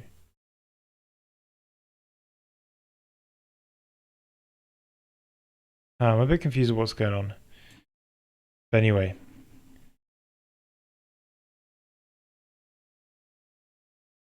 But yeah, as you drag the hue, this shade, so I think this updating thing is a bit busted. But this shade stays the perceptually the same brightness. And this is very useful when you're picking colors. So yeah. You can also end up referencing stuff outside of the sRGB visible range. But we're not going to care about this. Yeah, we're not going to support the HDR stuff. We'll probably do something like this where we clamp it. I don't know if I'm going to do follow this exactly. I might do. Interesting. Maybe I'll do something like this. Or maybe I'll do something like... See, this is bloody annoying. I've selected billions of colors and they've just changed my history.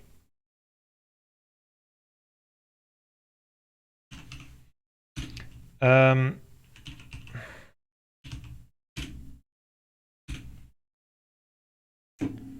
I think if you go to OK Lab, color picker.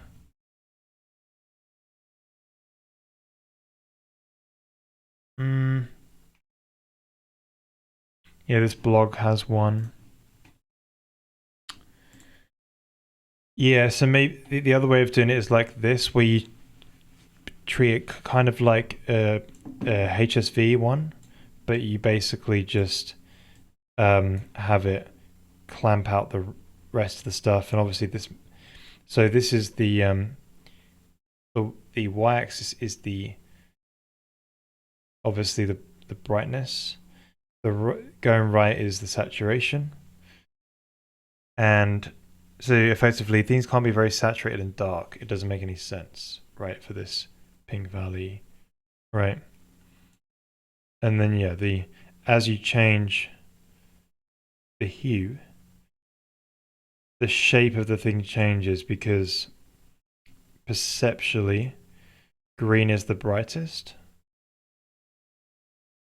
So it goes up the highest, and then perceptually blue is the darkest. Right. So I might do something like this rather than that other one. The other one seems a bit more complicated, but maybe we'll do a few different ones.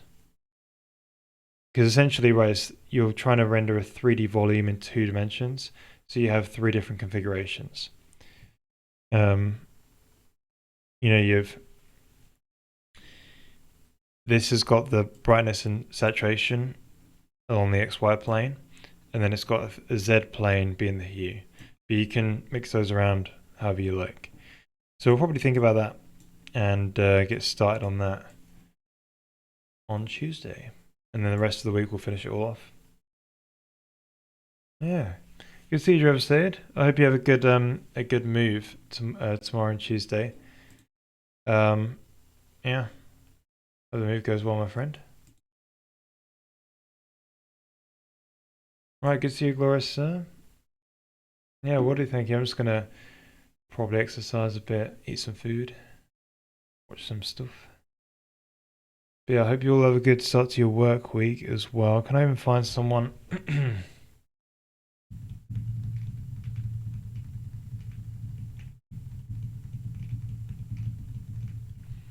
I clearly need to follow more people.